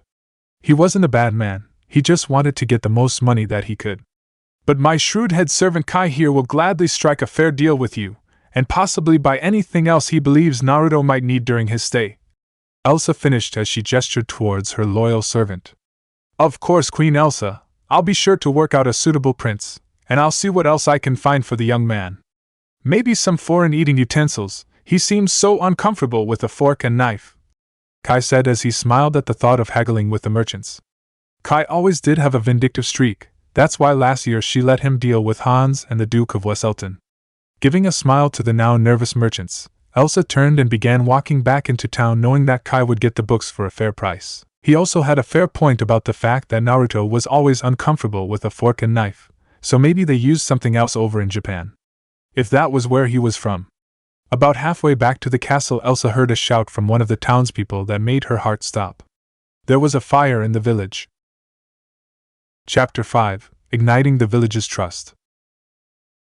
Naruto was lying on his bed inside the room that had been his home for the past week. Not that he minded living here, truthfully he really enjoyed being with his new friend Elsa. But yesterday was one of the weirdest days that he had ever experienced. Okay, maybe it wasn't the weirdest, he had fought against several self-proclaimed gods. But not only did he learn that Elsa was some kind of noble, but he was living in her castle. Being restrained to his bed meant it was difficult to look out the window. Save for when he tried to escape through said window, but he didn't really get a good look due to being grabbed by Elsa's ice. He was only able to look outside while Elsa took him on a tour of the castle. In truth, he should have honestly known he was in a castle due to the amount of servants running around, but in his defenses he was never that observant. But even though it was odd that he was now living in a castle, it was the snowman and deer creature that were still on his mind. Having had the night to think about it, Naruto realized that he shouldn't have been as unsettled by the living snowman as he was. But when Olaf started running at him and yelling, he really didn't have any reason to believe that the snowman wasn't a threat. Although thinking back he should have figured that he was safe when Elsa didn't react the same way and instead stood next to the snowman. Thankfully that whole fiasco was resolved quickly, even if he had to carry Elsa out of the way of a charging Sven. Apparently the snowman and whatever Sven was, he still wasn't sure, were just both overly excitable. Not that he had any room to talk, according to Sakura. And thinking of Sakura, even with the new additions to the friends he had made in this strange place, Naruto wondered how everyone was doing back home. He knew they were all safe since he had beaten Kaguya, but he couldn't help but wonder about how they were getting along now that the war was over. Maybe he'd see them again someday, and he could introduce them to his new friends here. He bet that they'd all really like Elsa. But that was for the future, and in his past while he needed to focus on today. So once he had woken up that day he had started in on some basic exercises, to keep himself fit. He had been doing this in secret at night, since he worried that Elsa would disapprove of him being out of bed, but with the tour yesterday he figured that he should be allowed out of his bed for a bit. And while Elsa seemed to be initially displeased when she showed up, she eventually relented. Naruto believed it was because he had shown her that he was perfectly alright, and healthy enough for some light training. Although he might have gone too far when he was showing Elsa that his body was fine when he flexed his shirtless muscles, and she went red in the face. He really hoped he hadn't made her angry, but at least she relented and let him continue his workout. So for the first little bit Elsa sat at her desk while Naruto continued to exercise, under her watchful eyes. It wasn't long before Naruto stopped, mainly because he wouldn't be able to do anything else in the bedroom. So with nothing left he begrudgingly sat back in his ice bed, and proceeded to wait like he had done for the past week. He had thought to ask Elsa if she could bring his some leaves from outside, so he could keep up his wind manipulation training, but quickly realized that the leaves would ignite as soon as he touched them. And so he spent the rest of the morning sitting in his bed just watching the queen of the country filling out forms of paperwork. The sight actually reminded Naruto of the times when he was younger, and he would sit in the Hokage's office and watch the old man work.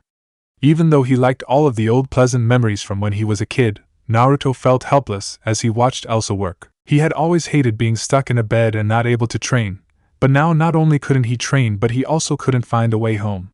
In all honesty he liked it here but he wanted to try and get home. When he had been lying on the ground burning up from his fight with Kaguya, all that Kurama had been able to say was that something drastic needed to be done to save his life. At the time all that was said was that Naruto needed to move somewhere to waste as much chakra as he could. And by move, that apparently meant anywhere. Naruto could be anywhere in the world, or even not on his world. But he wouldn't know until Kurama woke up and the two could talk. So for now he would just sit, wait, and enjoy the presence of his new friend. And that wasn't so bad, he really liked Elsa. Despite not being able to talk with her, and having a village to run, she never pushed him off onto anyone else. Every morning she would walk into his room and smile at him. She would then check on his health, physically. Her soft hands would run over his body as she determined if his fever had gone down any. Her lithe fingers would trail over his muscles, while her piercing blue eyes followed his every movement. While Naruto greatly preferred spending time with Elsa, he was always unsure of how he should react around her. She was just so physical. At first it was small things that he wasn't even sure Elsa noticed she did. When she was done with her examination she would drag her fingers up his chest and let them rest near his shoulders. When they were alone and talking together, if he seemed sad her hands would hold his. And when she left his room for the night, what started as a mere caress of his shoulders for the first few days, had recently turned into chaste hugs. He was confused. He had only received a few hugs over the years. Most of them had been from Sakura or Tsunade after a dangerous mission. And it was usually after he woke up in a hospital bed, much like his current situation where Elsa was keeping him bed-bound. Although it was better here, because he was used to literally being bound to a bed, back in Konoha. However, before Naruto could start contemplating Elsa tying him to the bed, said Radiant Queen broke him from his musings. He had been so lost in thought that he hadn't noticed that a servant had entered the room. Apparently Elsa needed to go out, and wanted him to stay in bed. And while naturally opposed to confinement of any form, he agreed. If for no reason other than he didn't want to worry Elsa. With a nod and a spoken, "Thank you," Elsa was gone with the servant, leaving Naruto alone in the room. While tempted to just leap through the window, Naruto stuck to his promise and stayed within the room.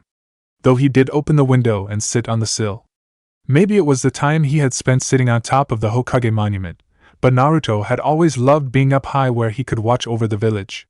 And while not as high up as he was used to, he could see all of the village that Elsa presided over. It really was a beautiful place. From the ornately decorated houses to the small river that trickled into the valley from the mountains. With the cloudless sky only obscured by the billowing black smoke, rising from behind the castle walls. Naruto had to do a double as the smoke began to rise. At first he had just believed it to be from a blacksmith, but the more he watched, the more he was convinced that it was actually a fire. With little thought to his previous promise to stay in his room, Naruto jumped from the window and landed across the courtyard on one of the walls surrounding the castle. And a second jump got him onto the peaked roof of a larger building. His new vantage point afforded him a better view of what was going on, and he could easily see the large flame-licked building on the outskirts of the village. There was already a crowd of people moving towards the building, many of whom were carrying buckets of water. Others were moving hoses towards the sea. While there were a great many people helping to douse the flames, what caught Naruto's attention about the scene was that no one was coming out of the building. Having seen a few fires, Naruto was looking around for the family that had lived in the home, huddled together and happy with the knowledge that they were all safe. Instead, Naruto saw a group of men trying to clear the way into the house. With the fear that there were still people stuck inside the blaze, Naruto sat down and began to meditate. While still impulsive, Naruto had grown over the past few years, and knew that the best thing to do was to enter sage mode. With the life-sensing abilities, he would be able to locate where everyone was, run in, ignore the heat because his body was already hot, and leave with everyone, saving the day. If he did everything right, no one would even know it was him, and Elsa wouldn't find out that he left his room. As the orange pigment began to spread over his closed eyes, Naruto was able to sense a multitude of lives still stuck inside the burning building. However, instead of the wealthy family Naruto was expecting to own a house like this, he instead felt a large number of children hidden within the basement. There were a couple of adults scattered among the kids, obviously trying to keep everything calm. It was then that Naruto recognized the building for what it was. An orphanage. Full of children as the building burned down over their heads and trapped in the basement, where they would be buried by the rubble if they couldn't get out soon. And it was to the sound of wood breaking that Naruto's eyes snapped open. Just in time to see the weakened building give under its own weight. Break. The people of Arendelle had been hard at work for a while now. No one knew how the fire got started, but many blamed the hot weather. Even with their queen's snow powers, it was still hot, and they couldn't just have the queen blanket the town in snow again for fear that the crops would die. So when a fire broke out, everyone was ready. It had been terrifying to learn that it was the orphanage going up in flames, but it was worse that the kids and the caretakers had gotten stuck inside. From what anyone could tell, they were safe from the fire for now, but it was only a matter of time before the flames collapsed the building on top of them, and they would be stuck down there. Every available hand was present, forming bucket lines as others helped run hoses towards the sea to pump water. Many hoping that they could control the flames until the hoses were ready, or the queen showed up. Several men had bravely started working on the doorway, hoping to clear it enough that the children would be able to escape. But fate worked against them as the creaking of wood sounded over the congregation. There was only enough time for the men nearest the house to run away as the house collapsed, sending a wave of embers and smoke over the area. The villagers could only look on horrified as where there was once the front wall of a building, there now rested the roof of said building, supported only by a few stray beams, keeping it from covering the entirety of the foundation. Many had started crying at the sight of the inferno. It was impossible for a normal person to even approach the flames now, let alone do anything truly useful. It was with silent resignation that those present began to pray. Some prayed that the queen would show up and freeze the fire. Others gave a more abstract prayer for a miracle to occur, anything at all that could save those trapped inside. While the queen would stop the fire, it might be too late, as the children suffered from the heat, and to the people, it was as if upon the wings of those prayers that a golden-orange blur descended from the skies, breaking past the flames, and crashing through the roof. And just as the smoke began to escape from the newly made hole, there was the deafening yell of a wild animal. The roar was only a precursor to a rush of wind that immediately followed, knocking over many to the ground as the air pushed against them. And with the wind went the air fueling the fire, snuffing the flames in one go. Where once there had been a raging inferno of a building, now stood only ruined remains. The few scant walls that had withstood the initial collapse were now gone, blown away with the fire, thanks to the beastly wind. Only the roof remained as it fell where the house used to be, crumbling into itself. What seemed like years had in fact been mere minutes as everyone held their breath. Slowly, in the stillness of the gathering, the house moved. Where the ruined remains of the front door were, movement was clearly visible. Tantalizingly, at first the roof shifted to the side, before stopping, and then it began to rise. At first all that could be seen was the color orange against the charred black of the building's interior. People worried if the flames had come back, but were soon reassured as the bare torso of someone came into view. His arms following soon after, showing his fingers buried into the ashen wood of what used to be a support beam. Naruto's previous plan had gone from the complicated jump in, save everyone, and escape unnoticed, to the less complicated jump in, save everyone, and figure out the rest later. As soon as he had opened his eyes and saw the collapsing building, he was in the air. Leaving a dent in the roof he had been occupying due to the force of his jump. Descending from the air he crashed down into the weakened roof, making a hole that dropped him onto the floor. Once on the ground, Naruto had to shield his eyes from the blaze, while he barely registered the flames licking at his bare skin. Before he had even stood to his full height from his crouch, Naruto was trying to think of ways to disperse the flames enough that he could get the children out. It was due to his longing that he could ask Kurama for a suggestion, that he remembered his fights alongside the giant fox. His thoughts focused on the aptly named tailed beast Shockwave. A move so powerful that it displaced air, knocking projectiles and other jutsus away. If it was that powerful, it should be able to blow out a raging fire completely, he theorized. However, all of the times he performed the technique he was given chakra from Kurama, against his will or not.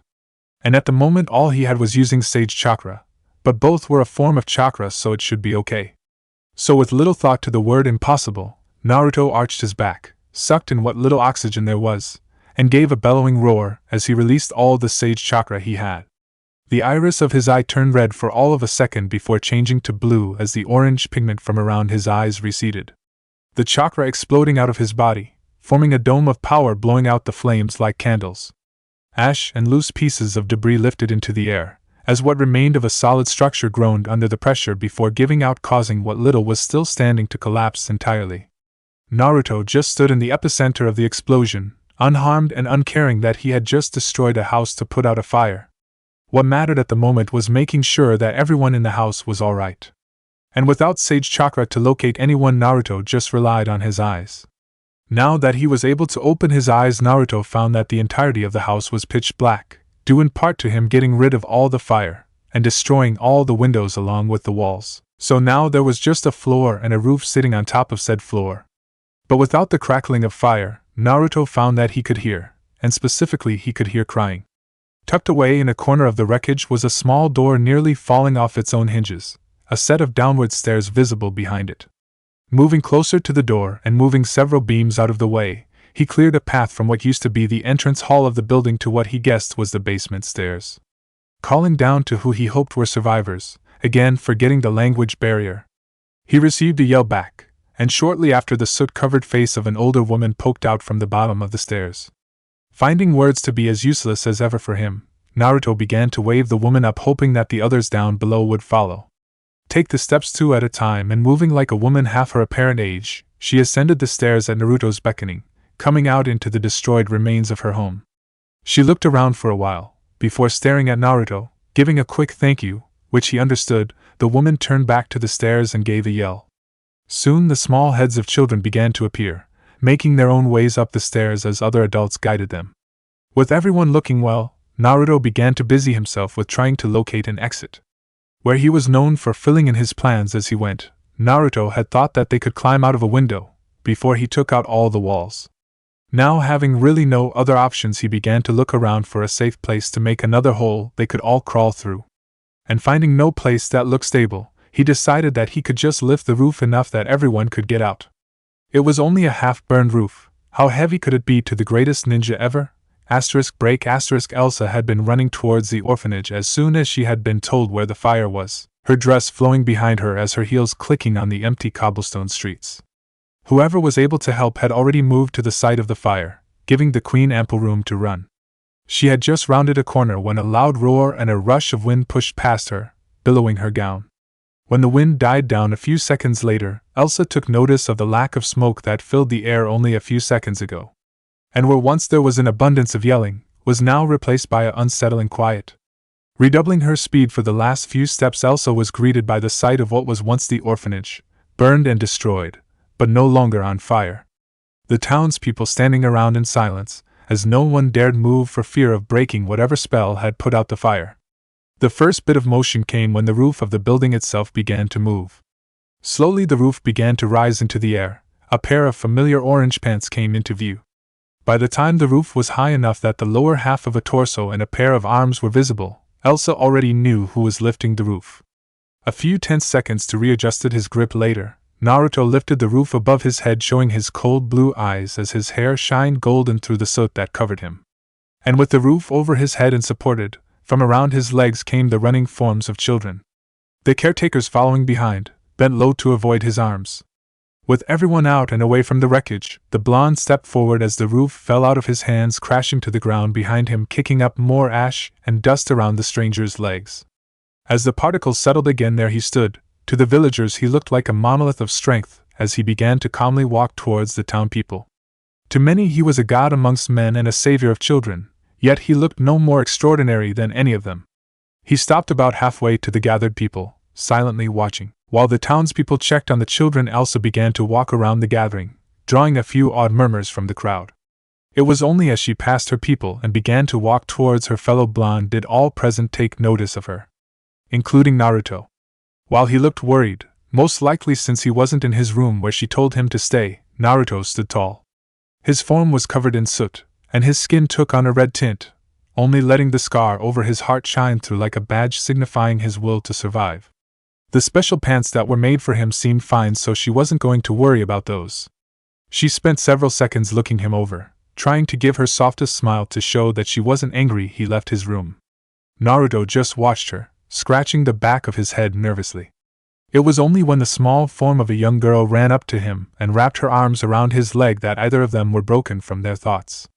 While Elsa had noted that he was wearing his heat-resistant pants, she didn't want anyone to get hurt from accidentally touching him. She moved to intervene. Placing her hand on Naruto's shoulder to stop him from moving, she kneeled down so she was eye level with the girl and smiled sweetly at the child. Standing, she turned to address the crowd. "Everyone, this is Naruto. He is my guest at the castle, but he is very sick with a fever, so we must be careful when touching him or letting him out." Many people started to whisper to each other, none really sure what to make of the strange man. Some had seen their queen bring him into the village on a sleigh of ice, but while rumors had spread, no one had really been sure who he was other than a guest of the queen. While the crowd were discussing their newest resident, Elsa turned towards a group of soldiers and instructed them to gather all the doctors they could and bring them to the palace. When asked why, she reasoned that the grand hall would be large enough to hold all the children and adults who needed to be looked at. And after everyone had been checked over, there was also enough room in the castle for them to stay in, until a new orphanage could be built. Upon hearing that, many of the children started yelling in excitement. Forcing the caretakers to move, try and calm the excitable children down, although they were just as happy with the arrangement. Elsa just smiled at the exuberant children, and the perplexed look that Naruto now had as a result. He was probably confused by the dancing kids. However, this did bring about a new problem for the queen, mainly how she was going to transport everyone to the castle. Thankfully, luck seemed to be on her side as Anna, Sven, and Kristoff with his sleigh showed up at that moment. Getting everyone loaded onto the sled took a while, and some of the younger caretakers and older children insisted on walking to give more room.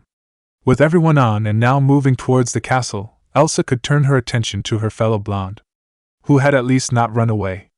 As was becoming customary between the two, she smiled, grabbed his hand, and began to lead him back to the castle. Ignoring some of the catcalls from the still-in-view children, she began to wonder if Kai had returned to the castle with the book yet. Because if he hadn't, it was going to be difficult to explain to Naruto that the orphans were going to be staying with them, especially now that he was walking around on his own, which she needed to question him about.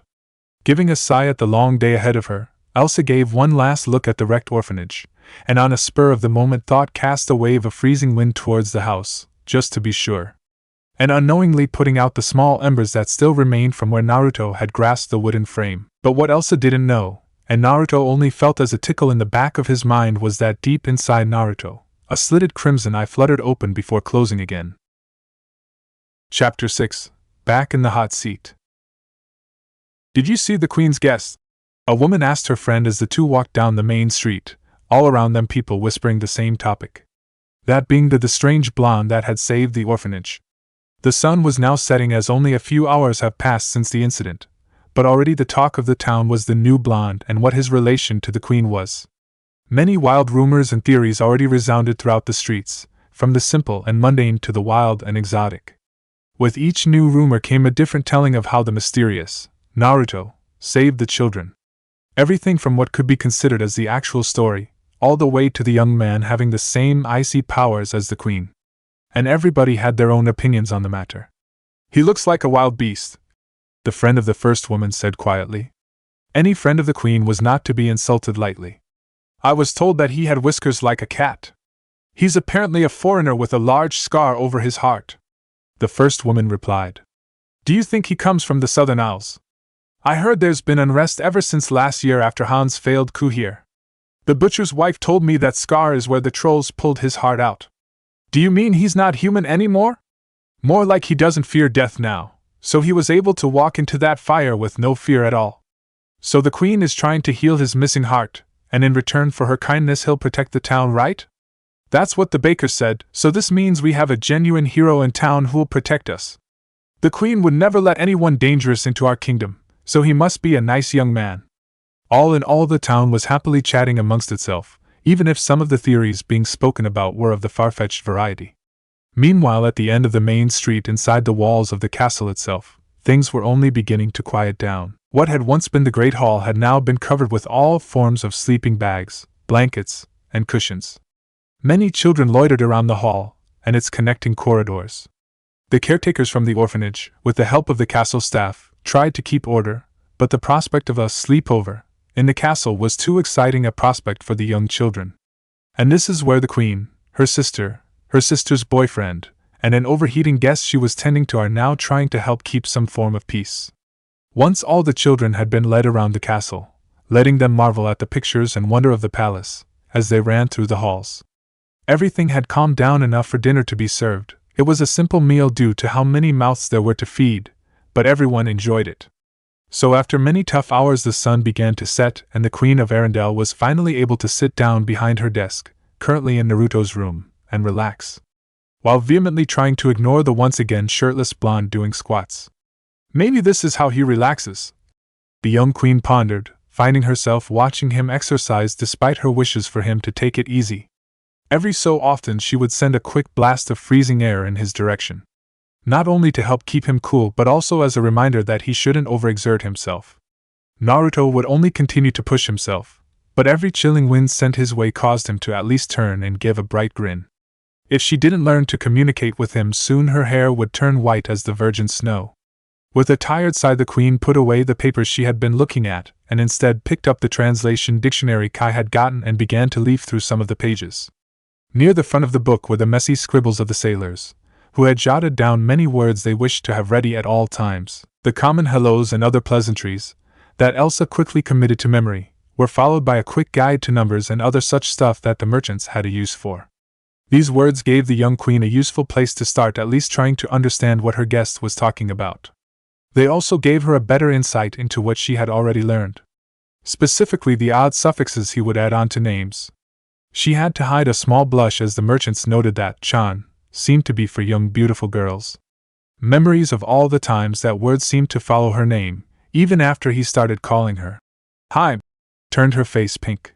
Shaking her head to return her cheeks to their pale hue and calm herself down, the Queen decided to get some help from a native speaker. Calling Naruto over was easy enough, but trying to explain that she wasn't angry about him exercising proved to be a bit more problematic. Once the shirtless blonde was seated across the desk, Elsa began trying her best to explain what she was doing. This mainly involved saying foreign words with much help from her confused friend. Slowly but surely the Queen was able to get through the first few words that she felt would be handy to have, although her pronunciation apparently left much to be desired. With enough practice, and a lot of help, she should be able to figure out how to speak Japanese. Although it would be much better if Naruto were to learn her language instead. If he did, the excitable blonde could speak with the people of the town and make friends outside the walls of her old room. It was strange really, How she and Anna had grown up shuttered within the castle walls so that she could learn control of her powers while her sister healed from the blast of ice to her head. But now that the doors were always open here, she was keeping this man locked up inside. It clawed at her heart how so short a time ago her only comfort came from the locked gates. Yet now, as she had done for so many years, she was keeping someone locked away. First with Anna and now Naruto. The only difference from back then was that it had been Elsa herself who had been a danger to everyone, and now it was another blonde entirely. Even if her father had been the one to order the gates closed, it had all been done because of her, and now she was the one giving the order. As the queen's thoughts turned inward, she became quiet. The midsummer wind from an open window hissed against her naturally cold skin. A soft chill began to fill the room, as fractals of ice and frost began to dance around trying to bring comfort to their queen's aching heart. And yet it was fire that stilled everything and brought peace. Her hand had laid empty on the desk, but was now being held by another. A warm feeling spread upwards to her heart as she looked up to meet the sparkling sapphire gaze of her friend. He leaned forward, his golden hair catching the last of the day's light, as his bright smile broke the self-imposed trance her own thoughts had instilled. The young woman's heart stilled as their faces moved closer together. The once comforting cold that had previously filled her body now felt constricting, freezing her in place. There was only a hair's breadth between the two now, and the queen's breath caught in her throat when an all-cleansing fire burst forth inside her as Naruto closed the distance and laid his forehead against hers. All the anxiety and sorrow she had built up seemed to burn away from the contact. Nothing but contentment remained. Elsa didn't know how long she sat there, staring through her fellow blonde's eyes. Yet for all her years that followed, nothing felt as long or pure as those few seconds. And so it was with a cold heart but light shoulders that she felt him pull away. That ever-present smile on his face. A small grin tugged at her own lips after the tender moment. However, she quickly dissolved into full-out laughter at the sight of the man sitting across from her giving a thumbs up and looking like he had just solved the greatest mystery, if the smile on his face was anything to go by. Getting her chuckles under control, Elsa stood from her chair and stretched. A small bit of herself took some joy in Naruto's gaze following her movements, especially when she was arching her back or bending over to pick up the dictionary from the desk. A little revenge and or motivation for adding Chan to her name. She would figure out which one later. With the day over and all the work she was going to get done finished, the young woman bade goodnight to her guest and began to leave for the night. However, something stopped her as she stood in front of the door, a feeling that she should at least do one more thing before she headed to bed. Turning on the balls of her feet and looking towards her fellow blonde, the queen gave a soft bow and a heartfelt "thank you," in reference to his actions at the orphanage. Being the first words the two shared, she knew he understood, and hopefully could figure out what he was being thanked for. However, before Elsa could make it past the door's threshold, the scraping of a chair being pushed back quickly, as well as Naruto calling out, caused her to stop and turn around again. He stood in front of her with his right fist held out to her, and had a large grin on his face. When she continued to stay where she was, the superheated man brought both his fists together, making the knuckles touch, before moving them back again. With his demonstration finished, he once again held out his right hand, fingers curled, with an expectant look in his eyes. Believing she understood what he wanted, and seeing no harm in a little more skin contact, the queen moved forward. Maybe this was just a way of signifying friendship over in Japan, or possibly it was used as a greeting. Have a more interactive form of welcoming each other would be nice. After all, the two of them couldn't really talk with one another at the moment, so they had to express themselves with gestures, and this could work perfectly with the more physical relationship they shared. Elsa lifted her dominant hand, her left, towards his closed fist and lightly tapped her knuckles against his. What happened next would forever be burned into the queen's mind, bringing comfort to her coldest nights and making the brightest days she would spend with her family that much warmer. Feelings of hope and determination welled up inside her, embedding themselves deeply inside her heart. Just as quickly as it came, the feeling passed, and the two once again stood quietly in the darkening room. Somewhere within the infinity of that experience, their fists had unfolded and their palms now rested against each other. Her smaller and soft hand was dwarfed by the calloused and work-scarred paw that pressed against her own. Each ridge and crevice that marked his skin flowed together in a dance of hard work and self-sacrifice. She understood him now, and felt that he knew her just as well, letting all that he believed show through. And for his desire to protect his precious people, with all the pain that it had brought onto him, she hugged him. Break. It was the day after he had rescued the orphans, and while happy about that, Naruto was bored. And the day had started out so interesting as well. For starters, Elsa had actually brought him out of the room. Ever since the tour, he figured she would return to insisting that he stay near his frozen bed. Maybe she was finally beginning to figure out that he healed quickly and that you shouldn't contain him to one room. Tsunade Bachan and Shizen had been like that when he was younger. Sure, it was different now, with the whole everything he touched caught fire, but he could be careful. And all the kids he saved seemed to like having him around. The older ones watched him with amazement, and the younger ones would follow him around. Especially that little girl who had ran up and hugged his leg yesterday. She stayed particularly close to him, but at least stayed far enough away that she wouldn't be burned. The little girl, whose name he wouldn't dare try and pronounce, reminded him greatly of a young Moegi from back home. It was kind of endearing how she kept so close to him, as long as she didn't turn into a fangirl. So with the early morning spent inside his room while his friend did some of her paperwork, and the rest of the morning until lunchtime spent with the children, things were great. Even Elsa seemed to be in better spirits today. He had grown worried last night when she had gone quiet, and he even went so far as to check her temperature like the nurses did back home. When he had placed his forehead against hers, he couldn't really tell how she was doing due to the natural cold that seemed to follow her, but she did perk up afterwards, so that was good. And she had even thanked him before she left, although that was probably for everything that had happened that day. He wasn't really sure. Admittedly, he was still worried about her when she got up to leave. Especially since she had been acting strange while gathered up her papers, she kept turning to look at him as if she was expecting some reaction as he watched her.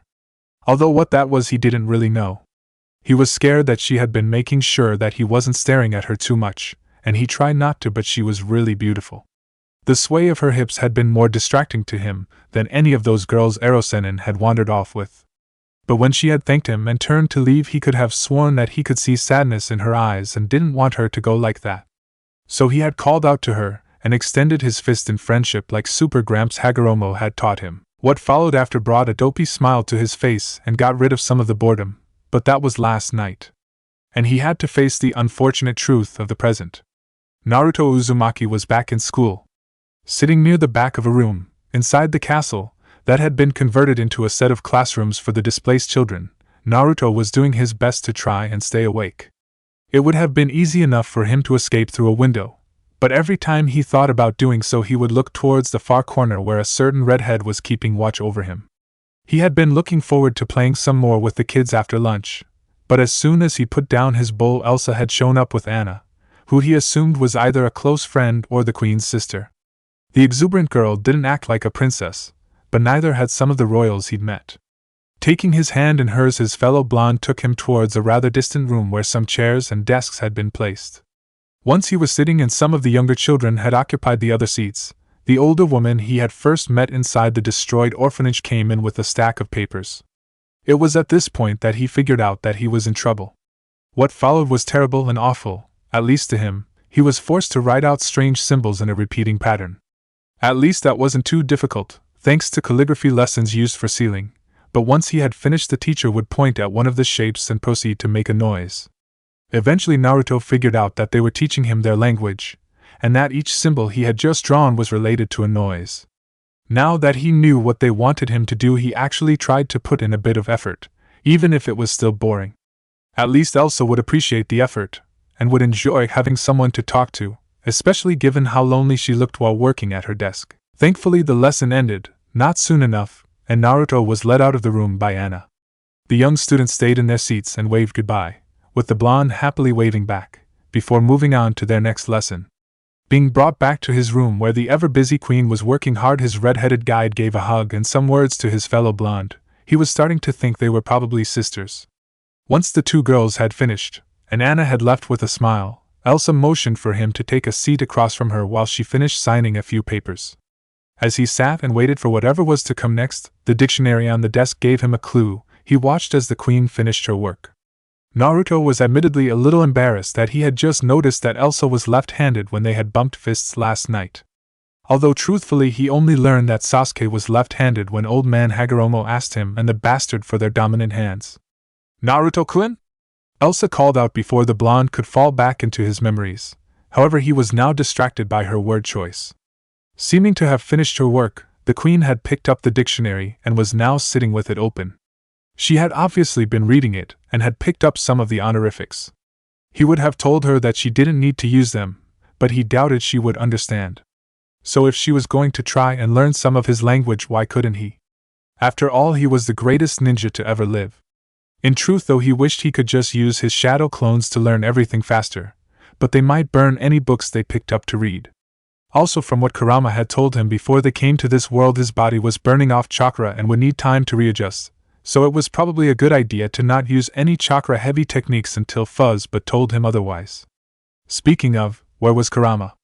Break, it had been a good day for the Queen of Arendelle. There were no more fires and she had gotten some work done, mostly due to the fact she wasn't being distracted by Naruto being in the room. She gave another silent thanks towards her sister for agreeing to watch over him during his first language lesson. Especially since it had been Anna who had come up with the idea of putting Naruto into the class when some of the children had been disappointed that they still had to attend their lessons despite the orphanage being gone. Many of those sorrows had been dealt with for the younger children when it was revealed that Naruto would be joining them for class. According to Anna, he had at first only done so begrudgingly, but eventually began putting some effort in. Probably once he had figured out he could then talk with other people. From what she had seen, once he was brought back to his room, her fellow blonde was putting in quite the focus to at least learn some of the more common phrases, which pleased her greatly and gave her hope for the future. Although what had made her the happiest was the surprised look Naruto got on his face when she started adding the "kun" suffix to his name. The merchant's notes in the book stated that "kun" was the male equivalent of "chan." One of the more crass sailors noted that it might be something akin to flirting. For now, just calling Naruto something different from what everyone else called him felt fun and more personal. Almost like she had a pet name just for him, and given how fox-like he was with his penchant for running off on his own, maybe she should put a collar and leash on him. Tried to stifle a laugh as the young queen stripped for bed. She dismissed the idea as a bit silly. However, as she sat on the side of her bed and began to slide under the sheets, a stray thought entered her mind that it would be nice if he wore a hat or some kind of headband to keep his bangs out of the way of his beautiful eyes. She would have to think about that more in the morning, maybe once she remembered to take him to the gallery, so she could use the portraits as teaching aids. But she would worry about that latter, since for the moment the more physical relationship she shared with Naruto felt fine. Chapter 7: The Fiery Beast of Arendelle. The kingdom of Arendelle had been caught by a sudden storm that had already blanketed the town with a heavy snow. Many of the residents were quickly making preparations for the cold. Logs were carried inside to be used on the fire, while mothers drew the curtains close to keep the chill out. Only for little hands to open them back up as the children wished to watch the last ship come into port. A large merchant ship that had been gone for several months on a trade mission. The crew eager to make land and see their friends and families again, while catching up on these wild rumors they had been hearing. Unfortunately, the storm had made that difficult as it had become treacherous to navigate through the fjord. The sailors struggling to keep their vessel steady as the rough waters pushed them farther from land. On a pier stood the magnificent Ice Queen Elsa, hair thrashing about in the winds of the storm. Her hands held high as the gales and waves calmed for the ship. The crew's spirits soared at the sight of their queen standing up to Mother Nature herself. While not able to completely stop the storm on her own, as the commander of ice and snow, she would still make sure that all of her subjects were safe. Yet for how much she tried to keep the weather calm, the ship continued to flow farther off course.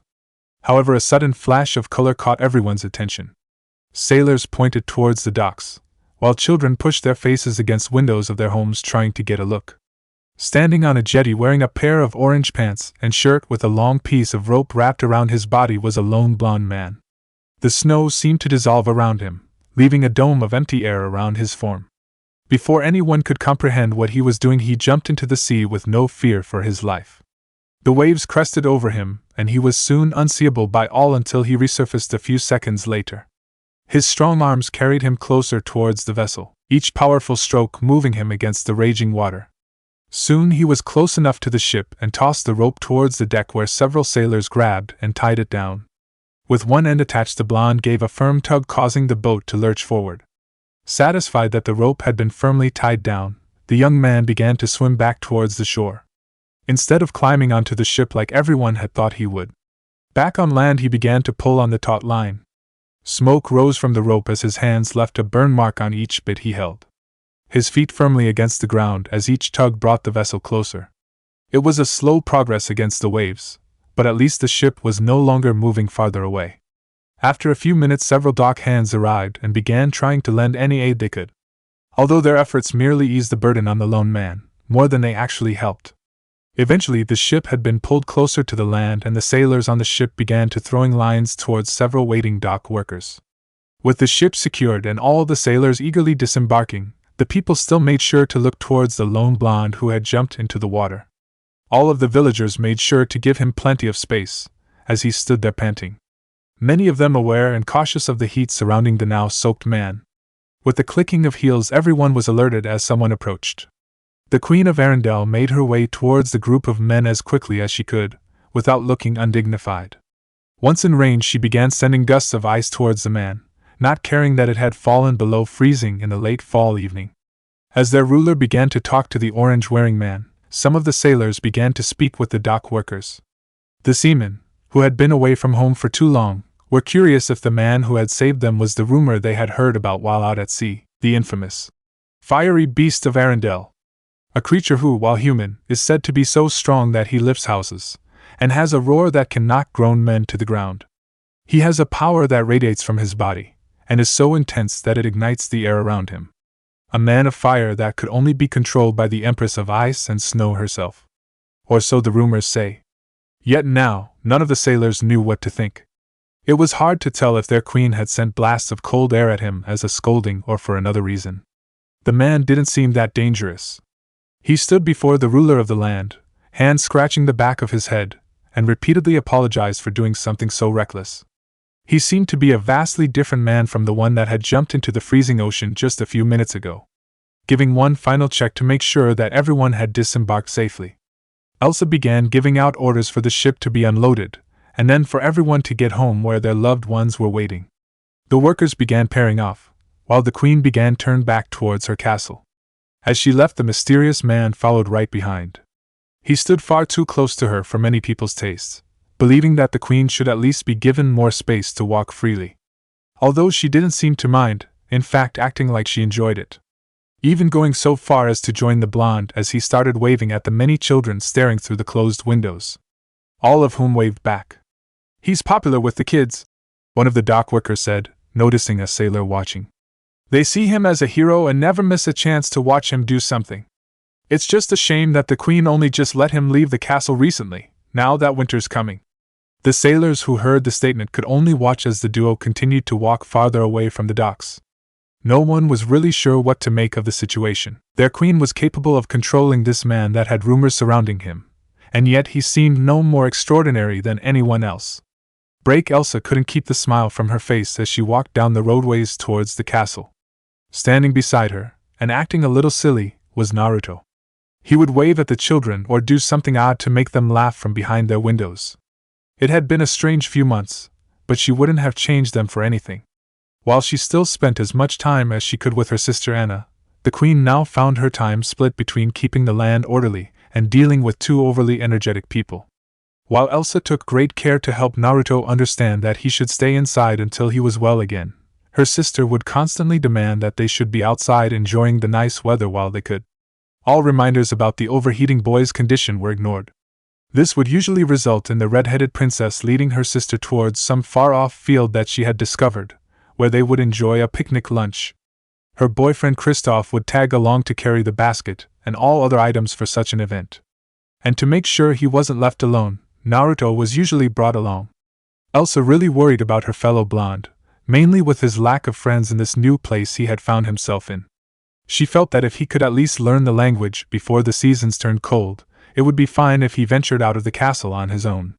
Hopefully to make friends without her own royal presence complicating things. People tended to act a lot more formal whenever she was present, and that usually made all conversation stiff and overly proper. This meant that she had waited and kept Naruto separated from the rest of the village until he could hold a conversation by himself. She could have let him out under the guardianship of Anna, but for as much as she loved her sister, leaving the ever-spirited redhead alone with the enigmatic blonde seemed like a recipe for disaster. The queen shivered at the thought of what her sister could convince the displaced blonde to do. Before Elsa could get any farther into her thoughts, a sudden warmness enveloped her, as the man she was thinking about was now walking right beside her. Apparently her thought-induced shiver had been mistaken for one meant to shake off a sudden chill, and he was trying to warm her up. The two shared a grin at each other, both well aware that she took little discomfort from any kind of cold weather. But the action was appreciated. Although it did worry her that he was still so hot that he could warm people up just by standing next to them like this. She had hoped that his so-called fever would go down over time as he got better, but instead it had remained at the same temperature since he had first arrived. If he hadn't been so full of life she would have been worried, but for the life of her she couldn't find anything wrong with him. Maybe he was the same as her, only with fire and heat. It would explain why he continued to overheat despite everything. Elsa had heard some of the villagers discuss the strange blonde, and according to rumor there were a few who even believed that he had started the fire at the orphanage during the summer. Of course, anyone that had watched him interact with the children he had saved that day would instantly change their minds. Naruto had spent as much time as he could around the orphans, from trying to communicate with them in some way, to showing off an odd feat for them. The castle had never been so lively while the children had been living there. Not even when Anna and Elsa had been children themselves. However, a couple months ago, on a bittersweet afternoon, the town's newly built orphanage had been opened and the castle was quiet once more. No one had been sadder about the departure than Naruto and young Ingrid, the fearless young girl who had run up and wrapped herself around her savior's leg. Ever since that first day the two had been inseparable, and spent every moment they could together. This ranged from eating, to lessons, and even a few of the private sessions in which Elsa would try to teach individual words from the dictionary. At first the young girl had been hesitant to be alone in a room with her queen and blonde hero. But after a few days she began to get comfortable around the ruler of the land. That daily interaction ended when Ingrid had entered the new orphanage with the other kids. Of course the little girl could be seen around town with the whiskered blonde on occasion, but with how little he was outside the castle they didn't get to spend as much time together. Now that winter was here, maybe the two of them could see each other more often. Of course Ingrid was younger than what Elsa had in mind for the kinds of people she wanted to befriend Naruto, but it was a good first step. Naruto smiled as he walked down the cobblestone road. The biting cold air clawing at him, as his soaked shirt and pants clung to his form. Yet he didn't feel the cold through the layer of heat that prevailed around him. Unfortunately, no amount of body heat would stop the unpleasant feeling of walking around in wet clothes. Something that was visible to the queen beside him. "Are you alright, Naruto?" the platinum blonde queen asked. "I am doing alright, Elsaheim," her counterpart replied as well as he could. "I just wish I did not have to walk around in these wet clothes." Tugging at his quickly drying, but no less unpleasant, shirt, Naruto cursed as his decision to wear the clothing. The alternative, of course, was walking around without a shirt in the snow, and while the cold wouldn't affect him, it still felt weird. Of course, Naruto also didn't want to scare any of the children around the village with his Chidori scar on display. A habit he picked up after the failed rescue mission all those years ago. While not ashamed of the wound, having used it to motivate himself during his training trip, Naruto quickly discovered that others were not as enthusiastic about the vicious wound. Especially children like the Konohamaru Corps. Even Sakura had been a little squeamish before her medical training. Although to the day he last saw her, she would avoid looking directly at it. Around the castle there were people who apparently knew about it. Like Anna, who could on occasion be caught looking at his chest, with a curious yet sad expression. Naruto liked the princess of the land, who would spend time playing with the orphan children while they had been staying in the castle. She always seemed so happy and carefree whenever the redhead would run through the halls or take a trip into the village. Although the spirited girl would on occasion get a far-off look on her face that confused the equally spirited blonde. Anna's boyfriend, Kristoff, was a little cautious around him. Although that seemed to stem more from the man's own cattiest nature than any kind of ill feelings. The ice farmer or harvester, it was hard for Naruto to understand his fellow blonde's job, made sure that whenever they were around the superheated ninja to keep everyone at a safe distance. He also had an odd habit of holding Anna's hand when the two were around Naruto. A hand waving in his face broke the orange wearer from his inner thoughts, as the queen tried to get his attention. "Were you thinking about home?" she asked, remembering the stories her fellow blonde tried to describe with his limited vocabulary. While not fully understandable, the wide variety of tales he told were always entertaining. Naruto scratched the back of his head, a dopey smile on his face. While he hadn't been strictly thinking about home at that moment, it was most certainly hard to forget about his home and all that he had left behind. But for as disheartening as the thought was, Naruto had long since decided that there wasn't much use worrying about it until Kurama woke up and the two of them could discuss their options. Although the main problem was that the fox had yet to wake up since the two of them had arrived in Arendelle.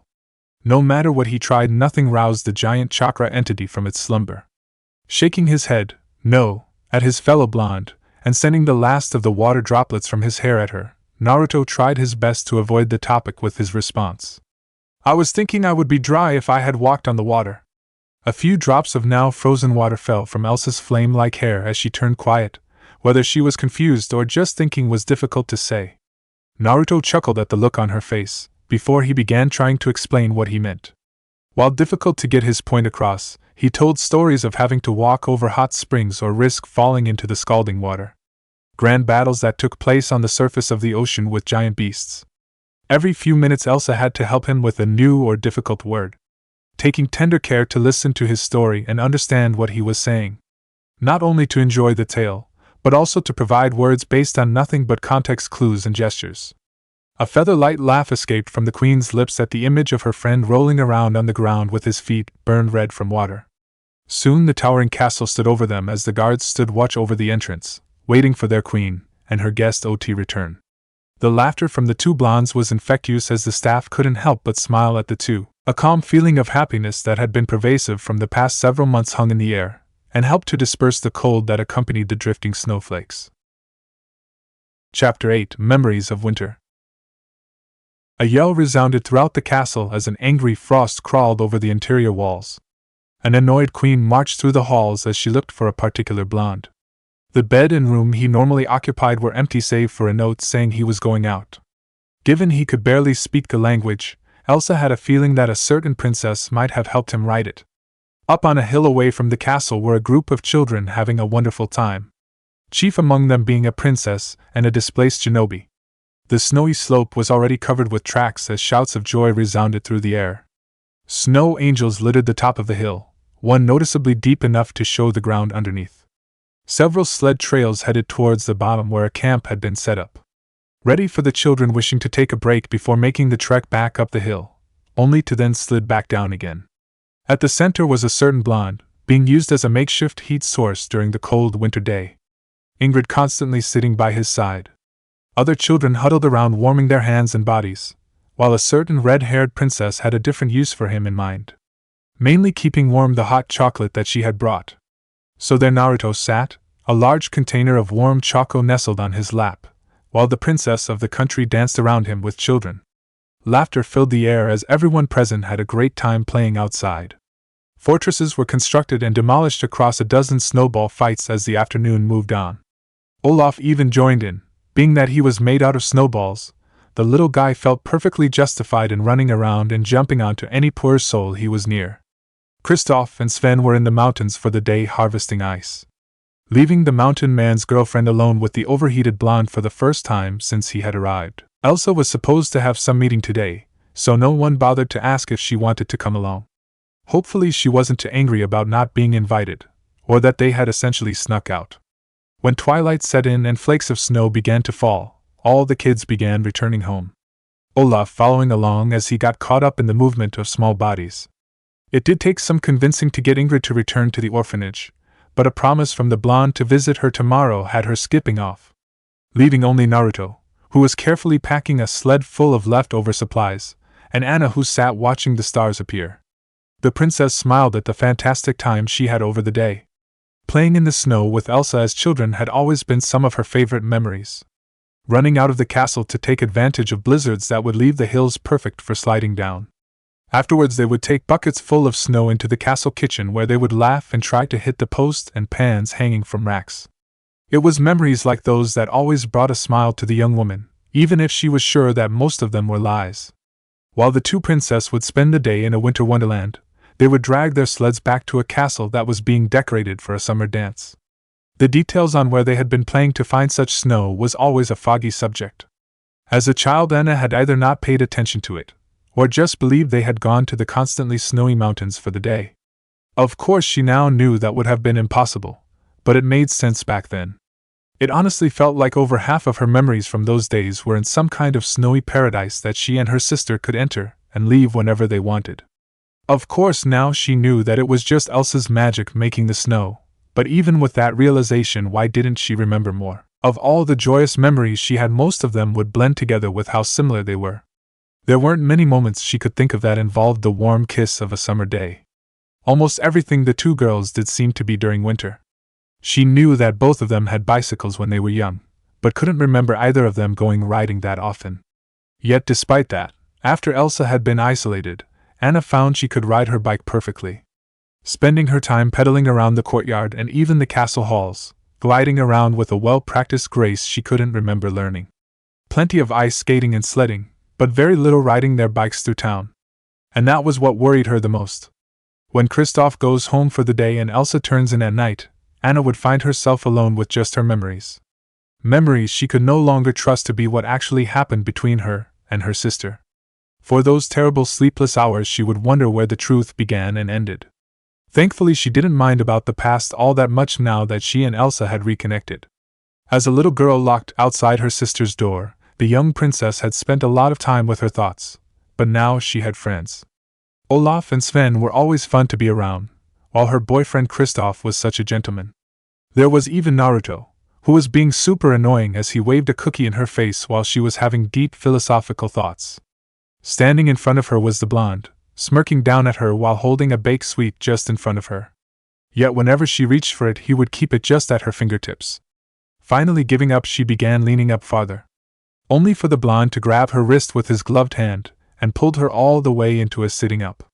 Placing the cookie into her still outstretched hand, her companion took a seat across from her and began staring her down. "Problem?" he asked, tilting his head slightly. Anna was confused for a second before figuring that she must have been showing her uncomfortable thoughts on her face. "There's no problem, I was just thinking about something," she said, waving her hands in front of her, almost losing the cookie in the process. Naruto's eyes narrowed in response, raising his finger and poking the girl in the forehead. "Why are you sad?" His words came out slow and measured. Anna was stunned, having expected the blonde to either leave the subject alone or be unable to understand what she had said. Maybe she should give him the benefit of the doubt, and see if he could help her sort out her own thoughts. Having a new perspective on the matter might help. "When I was young," she gestured with her hands, trying to help him understand. "My memories were changed." Hopefully her words were simple enough to get. A few seconds passed before Naruto said anything. "Changed, not lost?" he asked, trying to clarify for himself.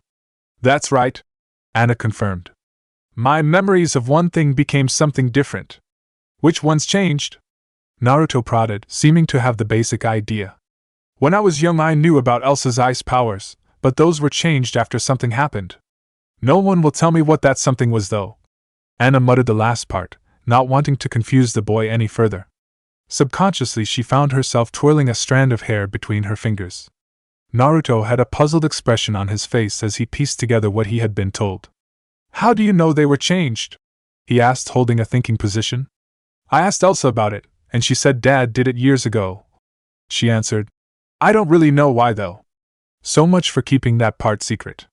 As the blonde went back to thinking, Anna silently hoped that he would give up and the two of them could return home. She enjoyed talking with the guy, but the princess wasn't really convinced that he could help her that much. It was kind of impressive that he could understand everything so well. "Are the memories bad?" The sudden question broke the girl from her thoughts. She gave a moment of pause, not having considered whether these changed memories were bad. "No," she started off hesitantly. "I remember having fun with Elsa as we played in the snow. She must have been using her powers, but I don't remember her using them at all." "Were your original memories of having fun with Elsa?" "Oh yeah, I could never forget how great it was to hang out with her." Anna punctuated her statement by throwing her fist in the air, a renewed vigor to the redhead. "Then what is the problem?" Anan froze mid-pose, not really expecting the question. "I meant how you never forgot the good, it is just different than how you remember," Naruto clarified, hoping he hadn't said something wrong. He hadn't, but it still got Anna thinking. What really was wrong with having different memories than she felt she should have? No matter what, she and Elsa had been best buddies as kids, and now that the truth was out in the open, nothing was ever going to change that again. So what if she didn't remember Elsa having powers before her coronation, now that she knew everything had been going perfectly? "I guess it doesn't matter really," Anna said, standing and dusting the snow from her skirt as she prepared to leave. My memories may be different, but what really counts is still there. Naruto smiled broadly at the happy princess. Standing up himself, he watched as she danced around the clearing while he went back to the packed sled. A few seconds later, and the duo were headed to the castle, a new blanket of snow already covering the ground. One short trip later, and both of them were standing on the edge of the town, the dirt path they had been traveling on turning into a cobblestone street. Neither of them moved, just standing there taking in the quiet beauty of the village. Windows were closed from the chill as men carried a few more logs indoors to keep the fires nice and hot. At the far end were the spires of Arendelle Castle, where Elsa was probably furiously wondering where the two of them were. Elsa's going to be worried enough about where we were, Anna said, looking towards Naruto. So let's not bother her with what we talked about, okay? Secret, got it? Naruto smiled and gave a thumbs up, trying to show he understood. Truthfully though, he was worried about the red-haired princess. During the walk back to the town, he found himself constantly watching her, as she joyfully bounced around the forest road. But if you become sad, talk with Elsa. The exuberant girl's shoulders drooped at the request, and gave a small shake of her head. I don't think she would know how to help me in this situation. The young woman became quiet as she looked over the snowy landscape. Honestly, I'd probably get better help from the trolls. For as good as he had been doing in his studies, Naruto was now confused. Trolls was a word that he had yet to learn, and given the already tense situation, he would ask later. Although it was probably better to ask Elsa for clarification on any words instead of Anna. The princess could be less than ample at describing things in ways he could understand. If he had to guess, trolls were probably some kind of mind healer, akin to the Yamankas from back home. Wherever that was, or perhaps when, as he had recently started to think. With Elsa having control of ice like Haku from the Yuki clan, and now people who could help someone with scrambled memories. The comparisons between his home and where he now found himself were starting to get annoying. Maybe he had ended up in the past, and this was before Kaguya was even born. Not likely, but also not improbable at the moment. Truthfully, at this point Naruto figured that the only person who would know for sure was Kurama, and the giant fox still hadn't woken up. He knew the Bija had said it would need to rest for a while. Yet after all these months the blonde was expecting at least some kind of a response from his partner. It was actually kind of worrying now. If these trolls, that Anna mentioned, were any good with mind stuff, it might be a good idea to see if they could learn what was wrong with him. Although that sounded like a bad plan in general, given that they probably didn't know the first thing about seals. So probably best not to go see them right away, and just ask Elsa instead. Speaking of the queen, Naruto and Anna were quickly approaching an impatiently waiting one. The snowflakes that were beginning to cover her head giving a nice contrast to the flame-like wisps of her hair. Although the absolutely stunning image she gave in the soft frosty downpour only seemed to accentuate how annoyed she looked. Anna, seeing the look on her sister's face, whispered an apology to her traveling companion, before running ahead. Moving past the still glaring queen, giving a nervous chuckle along the way, the redhead threw herself into the arms of her boyfriend, who had been waiting a few steps back. The couple immediately losing themselves in each other's embrace, and ignoring the rest of their surroundings. Elsa sighed at her sister's antics, trying really hard to ignore the obvious kissing sounds happening behind her. She was happy that Anna had found someone to care so deeply about since they had opened the gates, but it was also a reminder that she herself hadn't found someone to spend that kind of quality time with. This being on top of the fact that she was still fending off marriage proposals from neighboring kingdoms and trade partners. It was getting harder to send responses that both declined the offer and didn't start any wars as the other countries started pushing for closer unity. Thankfully, as trade and communications slowed down for the winter months, the Queen of Arendelle could take some time to sit down and enjoy the company of her friends and family. From Anna and the staff, to Kristoff, Sven, and Olaf, the castle was always lively this time of year. Even the grinning blonde idiot standing before her, scratching the back of his head, could now be counted amongst that group. No matter how much she wanted to pull on his ear, yell at the top of her lungs, or make icicles hang from his eyebrows for disappearing on her like that. She couldn't. There wasn't a reason now that he was back. She worried about him and wanted him to get better. He was still burning to the touch, and had to walk around in his heavy clothes to keep from catching anything on fire. Yet with the cold weather, now would be the perfect time for him to lose some layers and start getting his fever under control. Hopefully then he could lead a normal, healthy life, and not be stuck in a room like when she was younger. Without even realizing it, he had become precious to her. Did you have fun? Elsa asked, struggling to keep her annoyed face on. The enthusiastic nod she got as a response was so comical she couldn't help the giggle that came out. Did everyone get home safe? She continued. Another overly animated nod. Good. She tried to maintain her queenly stature in front of the goofy blonde. Let's go home. She had to resist doubling over when the response she got was a thumbs up and a yash sound, whatever that meant. Turning around, she began moving toward the castle. The sound of a pulled sleigh behind her as the two walked next to each other into the castle. Chapter 9: Cool Rocks and Sleigh Rides. A small party was being held in the market square of Arendelle.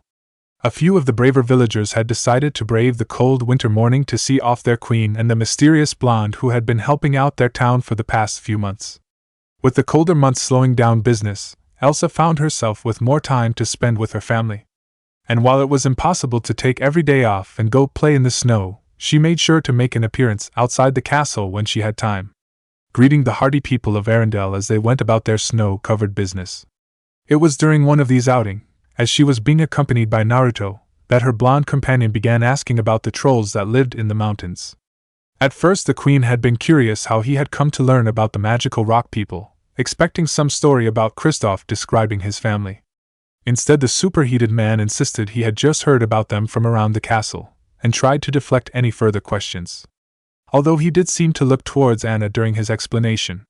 While Elsa wanted to continue pressing for answers, she eventually relented and tried her best to explain the legend of the troll tribe that lived in the mountains.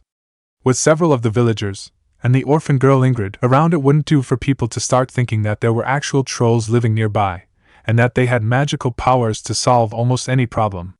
Thankfully, it was easy enough to explain to Naruto that they were considered a myth, which he seemed to accept. Although when pushed on why he wanted to know, he admitted that he was wondering if they could help him with something. What exactly he needed help with ended up being left unsaid, but Elsa was confident that he had been thinking about his temperature.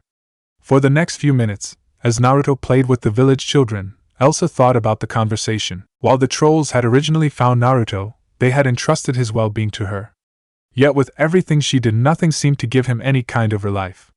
Maybe it was time to go back to the trolls and see what Grandpappy thought of the situation now. Once Naruto returned to her side, a plan was quickly set out to go and visit where the trolls, supposedly, lived during Elsa's next day off. Of course, Ingrid and the other children had heard that their friend was going on a journey, and quickly set up a farewell party for the blonde. The fact that he should be returning that very night did little to calm them down. So a few days later found Naruto and Elsa, in the middle of a small gathering, ready to head up the mountain towards the rumored Troll Valley. Anna and Kristoff had already gone ahead, the ice harvester wanting to make sure that Pappy was actually there, leaving the queen and guests behind. Once the children had said their goodbyes and the few grown-ups gave another round of thanks for everything the shinobi had done, the two set out. The ride to the Troll Valley was one of the more enjoyable trips that Elsa had taken in recent memory. A small sleigh that only she and Naruto shared, pulled by her personal steed, plowed through the wintry countryside. A light snow had started to fall, with flakes so soft that Elsa doubted that she could have managed such a flurry at her most delicate. The clacking of horse hoofs against the trail resounded through the woods. Every so often a low-hanging branch would brush against the side of the carriage, causing the dangling icicles to knock against each other, adding to the frosty melody. Laughter soon joined the harmony as Elsa chuckled at a story of something Naruto had seen, involving Kristoff, Olaf, and a basket of fish. "It's been a while since we've been able to talk like this," Elsa said once she had her breathing back under control. "While I am learning the language, we do not get to have a lot of alone time," Naruto responded, giving a firm nod. Elsa agreed that the two of them had been spending more time apart recently. With both his studies and seemingly improving health, her fellow blonde had been spending more time away from the ice bed that he now only slept in at night. While she still kept her desk within the same room, it had become much lonelier without the boy there to keep her company. Even if she had been able to catch up on her work now that there were less interruptions. "I sometimes miss sitting in that bed all day, talking with you." Naruto's surprise statement caught the queen off guard, not having expected the usually energetic blonde to equate anything positive to the time she forced him to stay bedridden. It might have been a sign of his hidden maturity, or perhaps there was still a lot to learn about the enigmatic man. Elsa stiffened as her companion gave a loud yawn and leaned back in the bench seat, throwing his arms across the backrest. which also meant that he now had his arm wrapped behind her shoulders. Her blush found its way to her cheeks as she felt a soothing heat radiate off him. "I've missed our talks too," she answered back, lowering her head to hide a smile.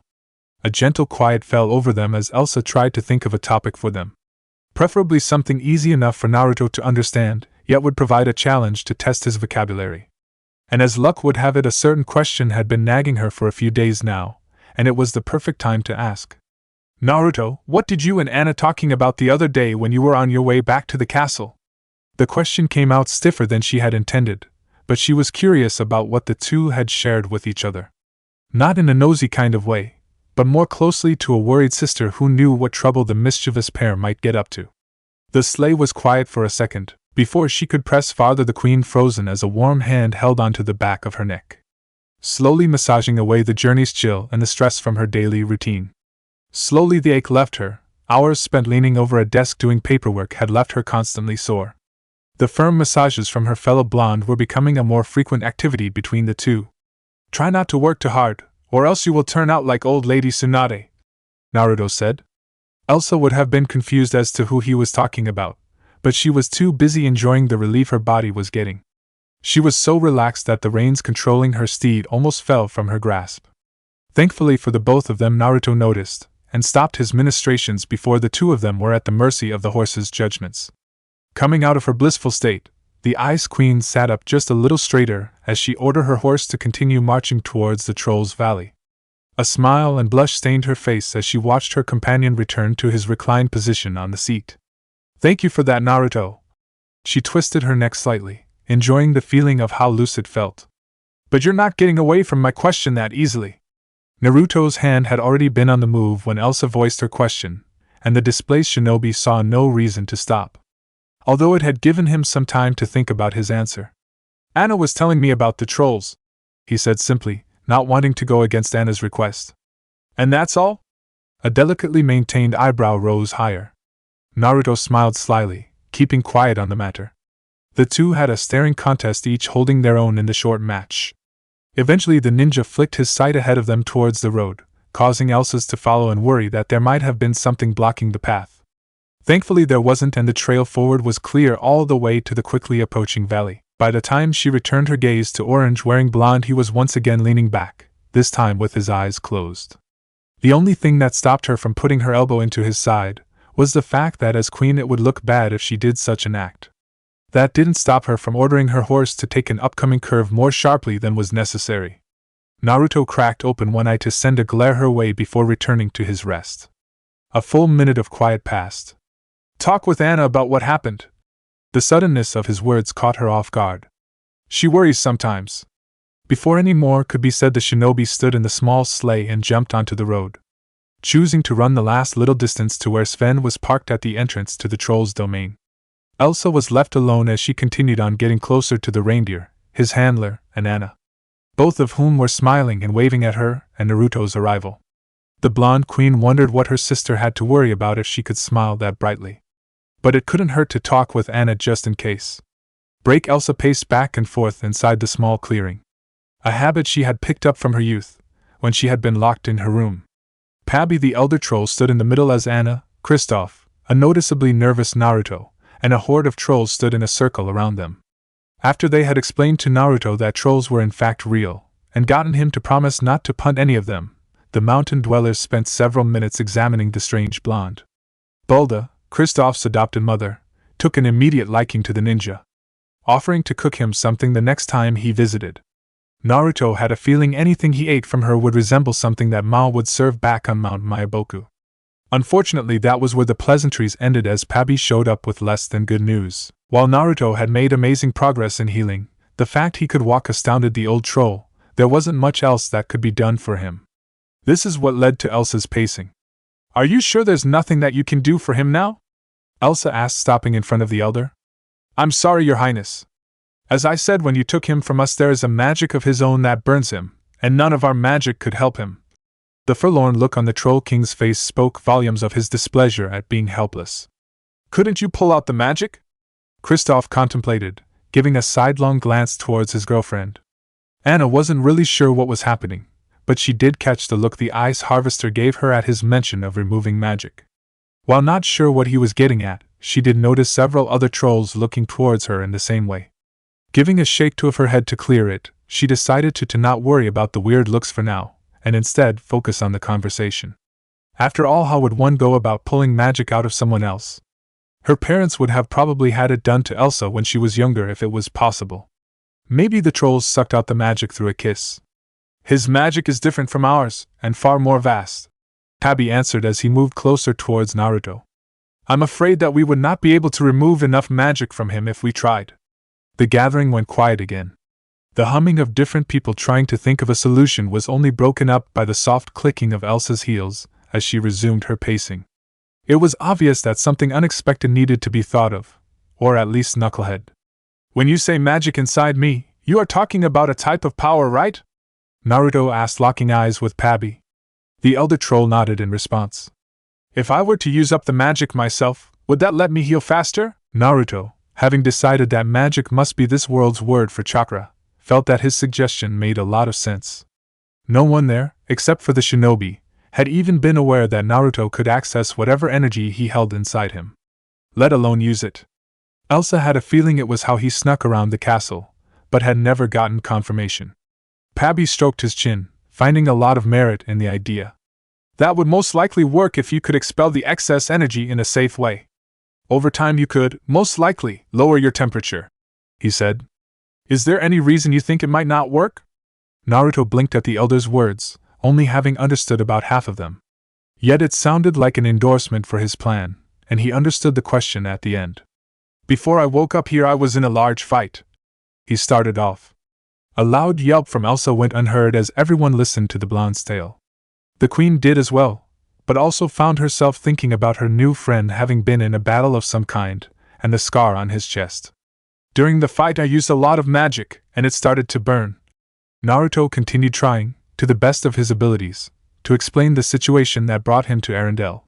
Without mentioning any giant demon foxes, he needed to talk with Kurama before that piece of information had to be explained. Interesting, Pabi said, going silent as he thought. A few minutes later he had the makings of a basic plan. If using your magic causes you to heat up, there is a good chance that if you were to try this you might get worse. Naruto scratched at the back of his head. I was worried about that, so I used as little as possible until I had gotten better. Pabi chuckled at the response. We can avoid that if you release your magic somewhere really cold. How about Elsa's ice palace? Anna shouted out. It's near the peak of the North Mountain and would give him someplace to sleep during the night. We don't know how long this will take, so putting him in a spot that we know would be beneficial. Elsa chimed in. While she didn't like the idea of leaving Naruto alone in the palace, she and Anna would have duties to perform down in the village, and Kristoff had his job as an ice harvester.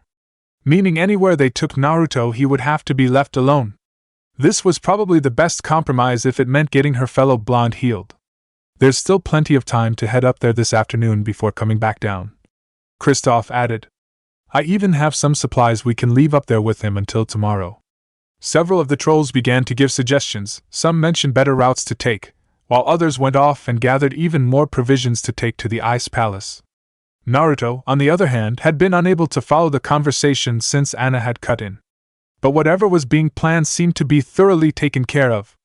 This left Naruto with time to look around the valley that he had been sitting in for the past little while. Specifically, he was curious about the circle that seemed to be carved into the very rock beneath him. While having never received an extensive education on sealing techniques, he had seen enough to recognize the similarities the circle had, especially with the summoning jutsu. Young man. The words broke Naruto from his examination as Pabi walked towards him. With all of this commotion, I had almost forgotten to ask if this was yours. The old troll held out his hand, and laying in his rock palm was a simple piece of metal. A symbol was etched into the front of it, while the burned-away remnants of a black cloth were attached to the back. Naruto was quick to grab hold of it. Thank you for finding this, he said, holding it to his chest. Pabi laughed. I like to think you merely left it here while you were recovering, the troll stated as he stood next to the shinobi, both watching the others finalize their plans. I am glad that you found some friends in this place who are so willing to help you. Naruto stared forward. Elsa and Anna had taken to loading Kristoff's sleigh with what looked like a woven grass bag of potatoes. The mountain man was having a mock conversation with his reindeer friend, and every troll was moving around their home with practiced ease. "They are precious to me," was all he said with a large grin. Pabby laughed in agreement. Chapter 10: Frosty Fight in the Palace. Snow flew up against the sides of the sleigh as the group of 4, plus 1 reindeer, journeyed farther up the mountain. Elsa, Anna, Kristoff, and Naruto rode in the ice harvester's sled as the peak of the North Mountains slowly came into view. Simple conversations were held as they moved steadily onward. Anna had taken an interest in some of the stranger food that had been packed for the blonde's stay in the ice palace. Most specifically a sweet-tasting cracker that Kristoff refused to say what it was made of. Elsa stared out at the snow-covered countryside, seeming lost in the beauty of it all. A content smile on her face. Eventually the sun passed its highest point, and the group decided to take a break. Pulling up to a frozen lake, everybody disembarked, even unhitching Sven so he could wander around. Although the reindeer spent most of his time getting strands of ice stuck in his horns. On one side of the lake was a cliff, a small waterfall draining into the body of water. Naruto found himself sitting against the rock face, holding out his hand to let the cold liquid wash over him, as thoughts of his home came to the forefront of his mind.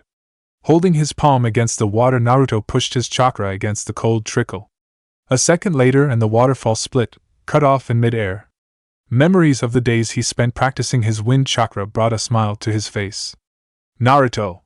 Elsa called out to her fellow blonde. "We're ready to continue now." The rest of the group had gathered at the sleigh, ready for the rest of the journey up the mountain. When the queen had called out to him, Naruto was so lost in thought that his concentration slipped and he spiked his chakra, causing the water to splash outward, covering his hand and soaking the cuff of his jacket. Clicking his teeth and shaking his arm to dry it as much as possible, Naruto began making his way towards everyone else by the sleigh. "Decided to play in the water?" Kristoff asked, taking in the foreigner's damp cuff. A nervous chuckle and a hand wave was the ice harvester's answer, as the shinobi didn't want to explain what he had been doing. It was going to be bad enough when they reached this ice palace, and he would have to, with his limited vocabulary, describe how his magic worked. Naruto understood that the people of Arendelle were not ninjas. None of them used chakra, and only Elsa showed any kind of Naruto had noted, did cause some people to look at her differently. Like she was separate from everyone else. She was forced to stand on ceremony as a queen on top of being seen as different with her powers. Elsa must have had a hard childhood. Kristoff jumped into the driver's seat, as Anna snuggled in next to him, leaving Naruto to take a seat on Elsa's left, behind the couple. The two blondes patiently waited a few moments as they watched Ice Harvester and Princess spoke quietly to each other, getting lost in their love. The two sitting in the back tried to ignore the couple, wanting to give them as much privacy as they could, but found it difficult due to the close proximity. Eventually the sled gave a hard jerk and started moving, startling the queen and her guests, who were too busy looking anywhere but forward. Elsa, unprepared for the sudden movement, grabbed anything nearby that could help stabilize her. Unfortunately, what she grabbed happened to be Naruto's hand, causing the ninja to grasp back and make sure the queen was steady before he let go. The two looked at each other for a full minute, just sitting there with their hands clasped. After another bump from the sled, the two regained the composure and split apart, sitting back in the sled as it sailed along. As they moved along, Naruto took a look at the cuff of his jacket that had been soaked earlier. While his body heat had already dried most of the water off, there must have still been some moisture left. An intricate ring of crystalline ice spiked around his wrist from when Elsa had grabbed his hand. While he would never doubt the power of his friend, Naruto's curious mind wondered if his usage of such a small amount of chakra had lowered his temperature. The only way to really find out was for him to get serious once the group got to the ice palace. Naruto was having the best day since he had arrived in this world. He had spent the morning with Ingrid and the other village children. The sleigh ride up the mountain with Elsa had been great. His temperature was showing signs of dropping, and now he was fighting a giant snow monster. The sun had been well on its downward journey when the group arrived at a snowy plateau. The ice palace glistened like a star, no more than a stone's throw away. Unfortunately, a broken ice bridge prevented anyone from getting closer, except for any ninjas that could easily jump the gap. Having not visited the palace in about a year, Elsa had expected there to be some damage that needed to be repaired. However, she hadn't expected for there to be no way across to the palace.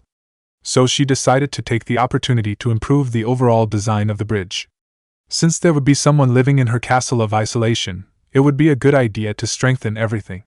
Setting to work, the Queen of Arendelle began working, and took her eyes off Naruto. As the first blasts of ice left her fingers, a blinding cloud of snow exploded upwards, leaving her and the rest of the group covered in the white powder. When their vision cleared, Naruto was waving at them from the other side of the crevasse, yelling that he was going to take a look around. Once Elsa had given him the go-ahead, Naruto began examining the palace, and it was magnificent. The entire building shone brilliantly in the sun, with deep blues and cold whites complementing each other as hard edges and sharp lines enveloped the crystalline structure, only heightened by the wind that blew over the chilled exterior. Climbing the stairs and reaching the door, Naruto pushed against the frozen surface to open the building.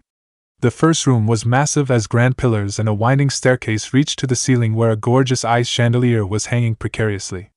The icy stem of the piece had been worn down over time, causing it to have dropped several large frozen chunks onto the floor. Deciding that it would be best for Elsa to attempt any repairs on the large fixture, Naruto thought it would be best for him to, at the least, move some of the large bits that had fallen down. Making his way to the center of the room, dodging the occasional mound of snow as he walked, he noticed the west-facing window was open, most likely where all the snow had come from, as well as the light that had caused so much damage. Having reached the center, the shinobi stopped for a second, and noticed a large snowman standing in one corner. The massive creation stood on two legs, with strong arms, and smooth icicles for fingers.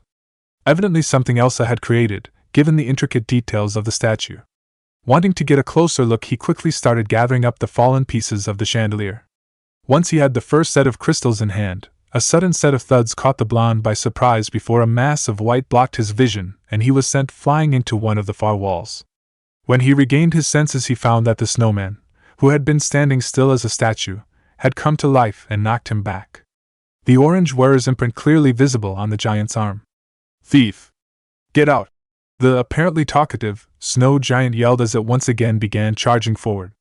Naruto ducked under a strike aimed at him, sliding under the massive punch, and retaliated, delivering his own punch to the creature's unprotected side, only to find his fist sink into hardened snow. Unable to pull his arm free in time, the blonde was, again, sent flying across the room.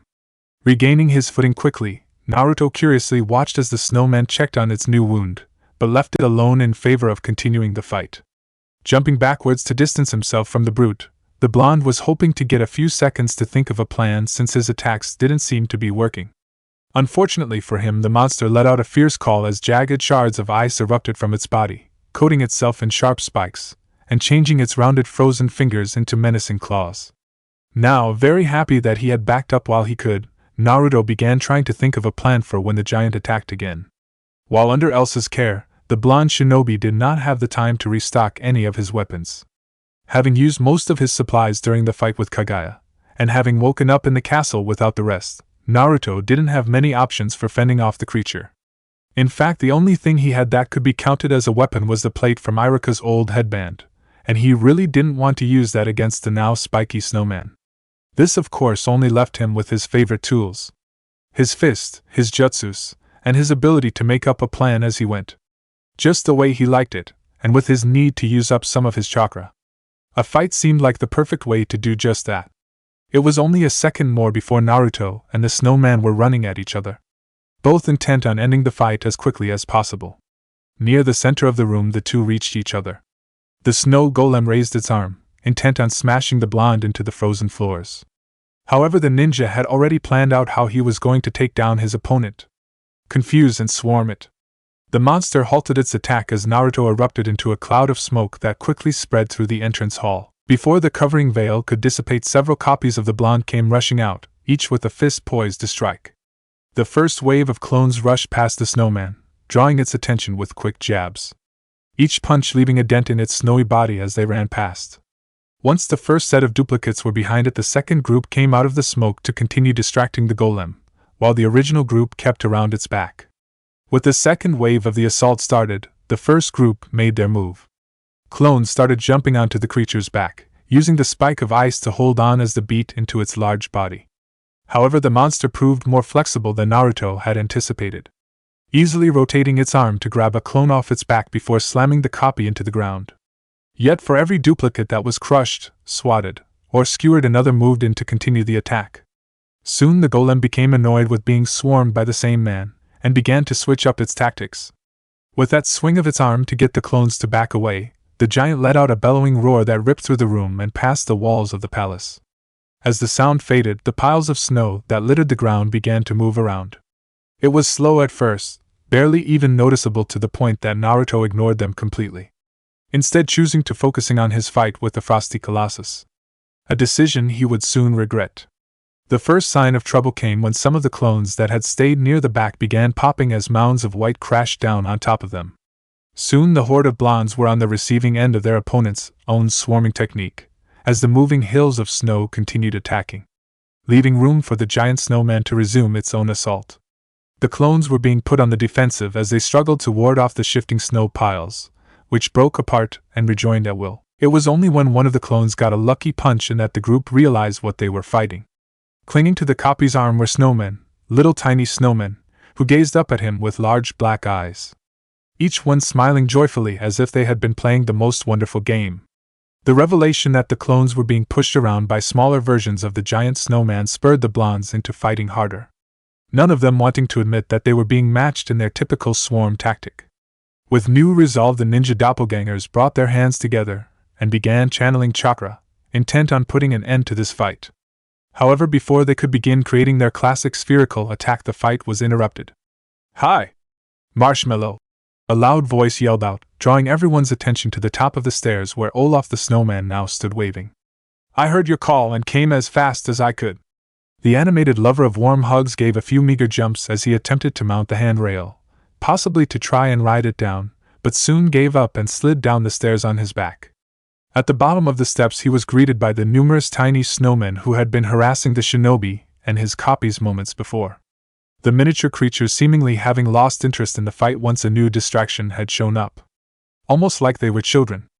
"Hello there, Frost, and Flake, and Ansel, and Pat, and—" The magic snowman slowed to a stop in his greeting of his smaller kin as he noticed the Naruto's frozen mid-fight against the giant snow golem. "Marshmallow, you're making friends with the nice guy who talks funny and is hot like a whole summer's worth of hugs," Olaf continued. "And look, there are so many more of him now, so there are even more hugs to go around." All of the blondes, who were very confused by this point, began looking at each other trying to make sense of what was going on, none of them really sure if they should continue fighting, or if it would be best to abandon the battle. Thankfully, the people who could restore order arrived, as Anna, Kristoff, and Elsa burst into the palace. "What's going on?"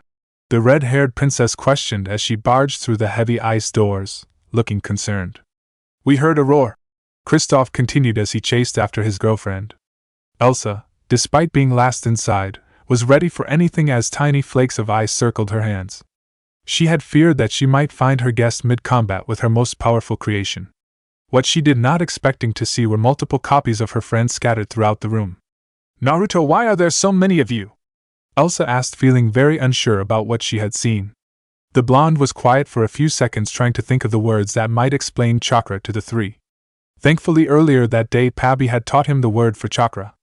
"Magic," he proclaimed happily, content that despite his limited vocabulary he had adequately explained his clones. "Break. Magic, he says," Kristoff complained as the last light of the day faded. The mountain man steering his sled into Arendelle. As if that's all he needed to say to explain why there were 10 of him. "Kristoff, Elsa can make snow and ice appear with magic," Anna reminded her boyfriend. "I don't think it's too hard to believe that Naruto can copy himself with magic. It would be more likely that he was unable to actually explain how he did it, in our language, but it's nice that he still tried," Elsa said from the back seat. "Honestly, right now I'm more worried about leaving Naruto alone with Marshmallow and the Snowbies overnight." "It'll be fine," Anna replied, feeling confident that nothing bad would happen. "Everyone was ready to be friends once we explained what was going on, and you saw them all working together to clean up when we left. We still should have remembered to warn Naruto about Marshmallow, or at least told him not to enter the palace alone," Elsa continued as she leaned back. With Naruto no longer sharing a seat with her, the queen had plenty of room to herself in the sled. She pulled her cloak tighter around herself to ward off a sudden gust of cold as the sled was pulled onto the cobble roads of Arendelle. "I'm going back up to see him first thing in the morning, so none of us have to worry," Kristoff claimed. They're both tough enough to spend at least one night with each other. Besides, Marshmallow only attacked because he thought Naruto was a thief who was going to steal from the palace. I know, Elsa said, frustrated that she had to come back to the castle before night completely fell. If it had been possible, she would have spent at least the first night in the palace to make sure Naruto settled in, but she had obligations as queen. Her only comfort was the knowledge that Naruto could take care of himself, and wouldn't do anything that might hurt any of the snowmen. That still didn't make her feel comfortable about leaving her fellow blonde alone. Unfortunately, she was going to be one of many worried people tonight. As the castle gates were drawing closer, she spied a group of children waiting at the bridge. Most prominent of all, sat on the cold road at the front of the crowd, was little Ingrid. Elsa felt her heart sink as the sleigh pulled past the gathering and into the castle courtyard. The horrified faces the children made as they realized that Naruto wasn't with them tore at the queen's feelings. As soon as Sven had stopped moving, and by the time several stable hands began helping put the sled away for the night, Elsa was already back out the gates and moving towards the kids. Ingrid, the ever-forward girl that she was, now stood halfway down the bridge waiting patiently. Yet her patience could only last for so long. Where is he? The young girl questioned as tears threatened to fall from her eyes. Elsa felt as if the weight of the world was on her as she sank down, kneeling in front of the girl. The queen felt her own lip quiver as she contemplated how best to explain to the girl where her hero was, all the while enduring the large curious stares of the village's children. He is staying in the mountains for a little bit. The royal blonde started. With how high his fever is, he's going to stay with some friends until he's fully healed. She cringed at the basic answer to the child's question, feeling bad that she was leaving out some of the important details. Yet Elsa felt that she shouldn't tell them about the trolls, for fear that they might go looking for them, and Naruto's earlier fight was a grim reminder of how dangerous Marshmallow could be. Part of Elsa wondered if the roles had been reversed, if Naruto would have told the children fantastical stories about trolls and living snowmen, never bothering with keeping anything from the young ones, but instead ensuring their safety on his own like a loving father. Sometimes it was hard to be the queen and think of the safety of all her subjects, no matter how small they were. Is the going to come back? The soft words of Ingrid broke the queen from her inner thoughts. Still kneeling, Elsa raised her hand and smiled as she wiped away the young girl's tears. I don't think there's anything that could keep him away for too long. You know how strong he is, Elsa said, feeling her chest lighten with each word. And when he's all healed and comes back, I'll bet he's going to give you a great big hug. Elsa felt content at the smiling faces of all the children, and a couple of the adults that had joined the crowd also curious about the ninja's whereabouts. There was only one last question from Ingrid, and Elsa didn't know how to answer it. Do you think he will give me a shoulder ride, like some of the other girls' papas do?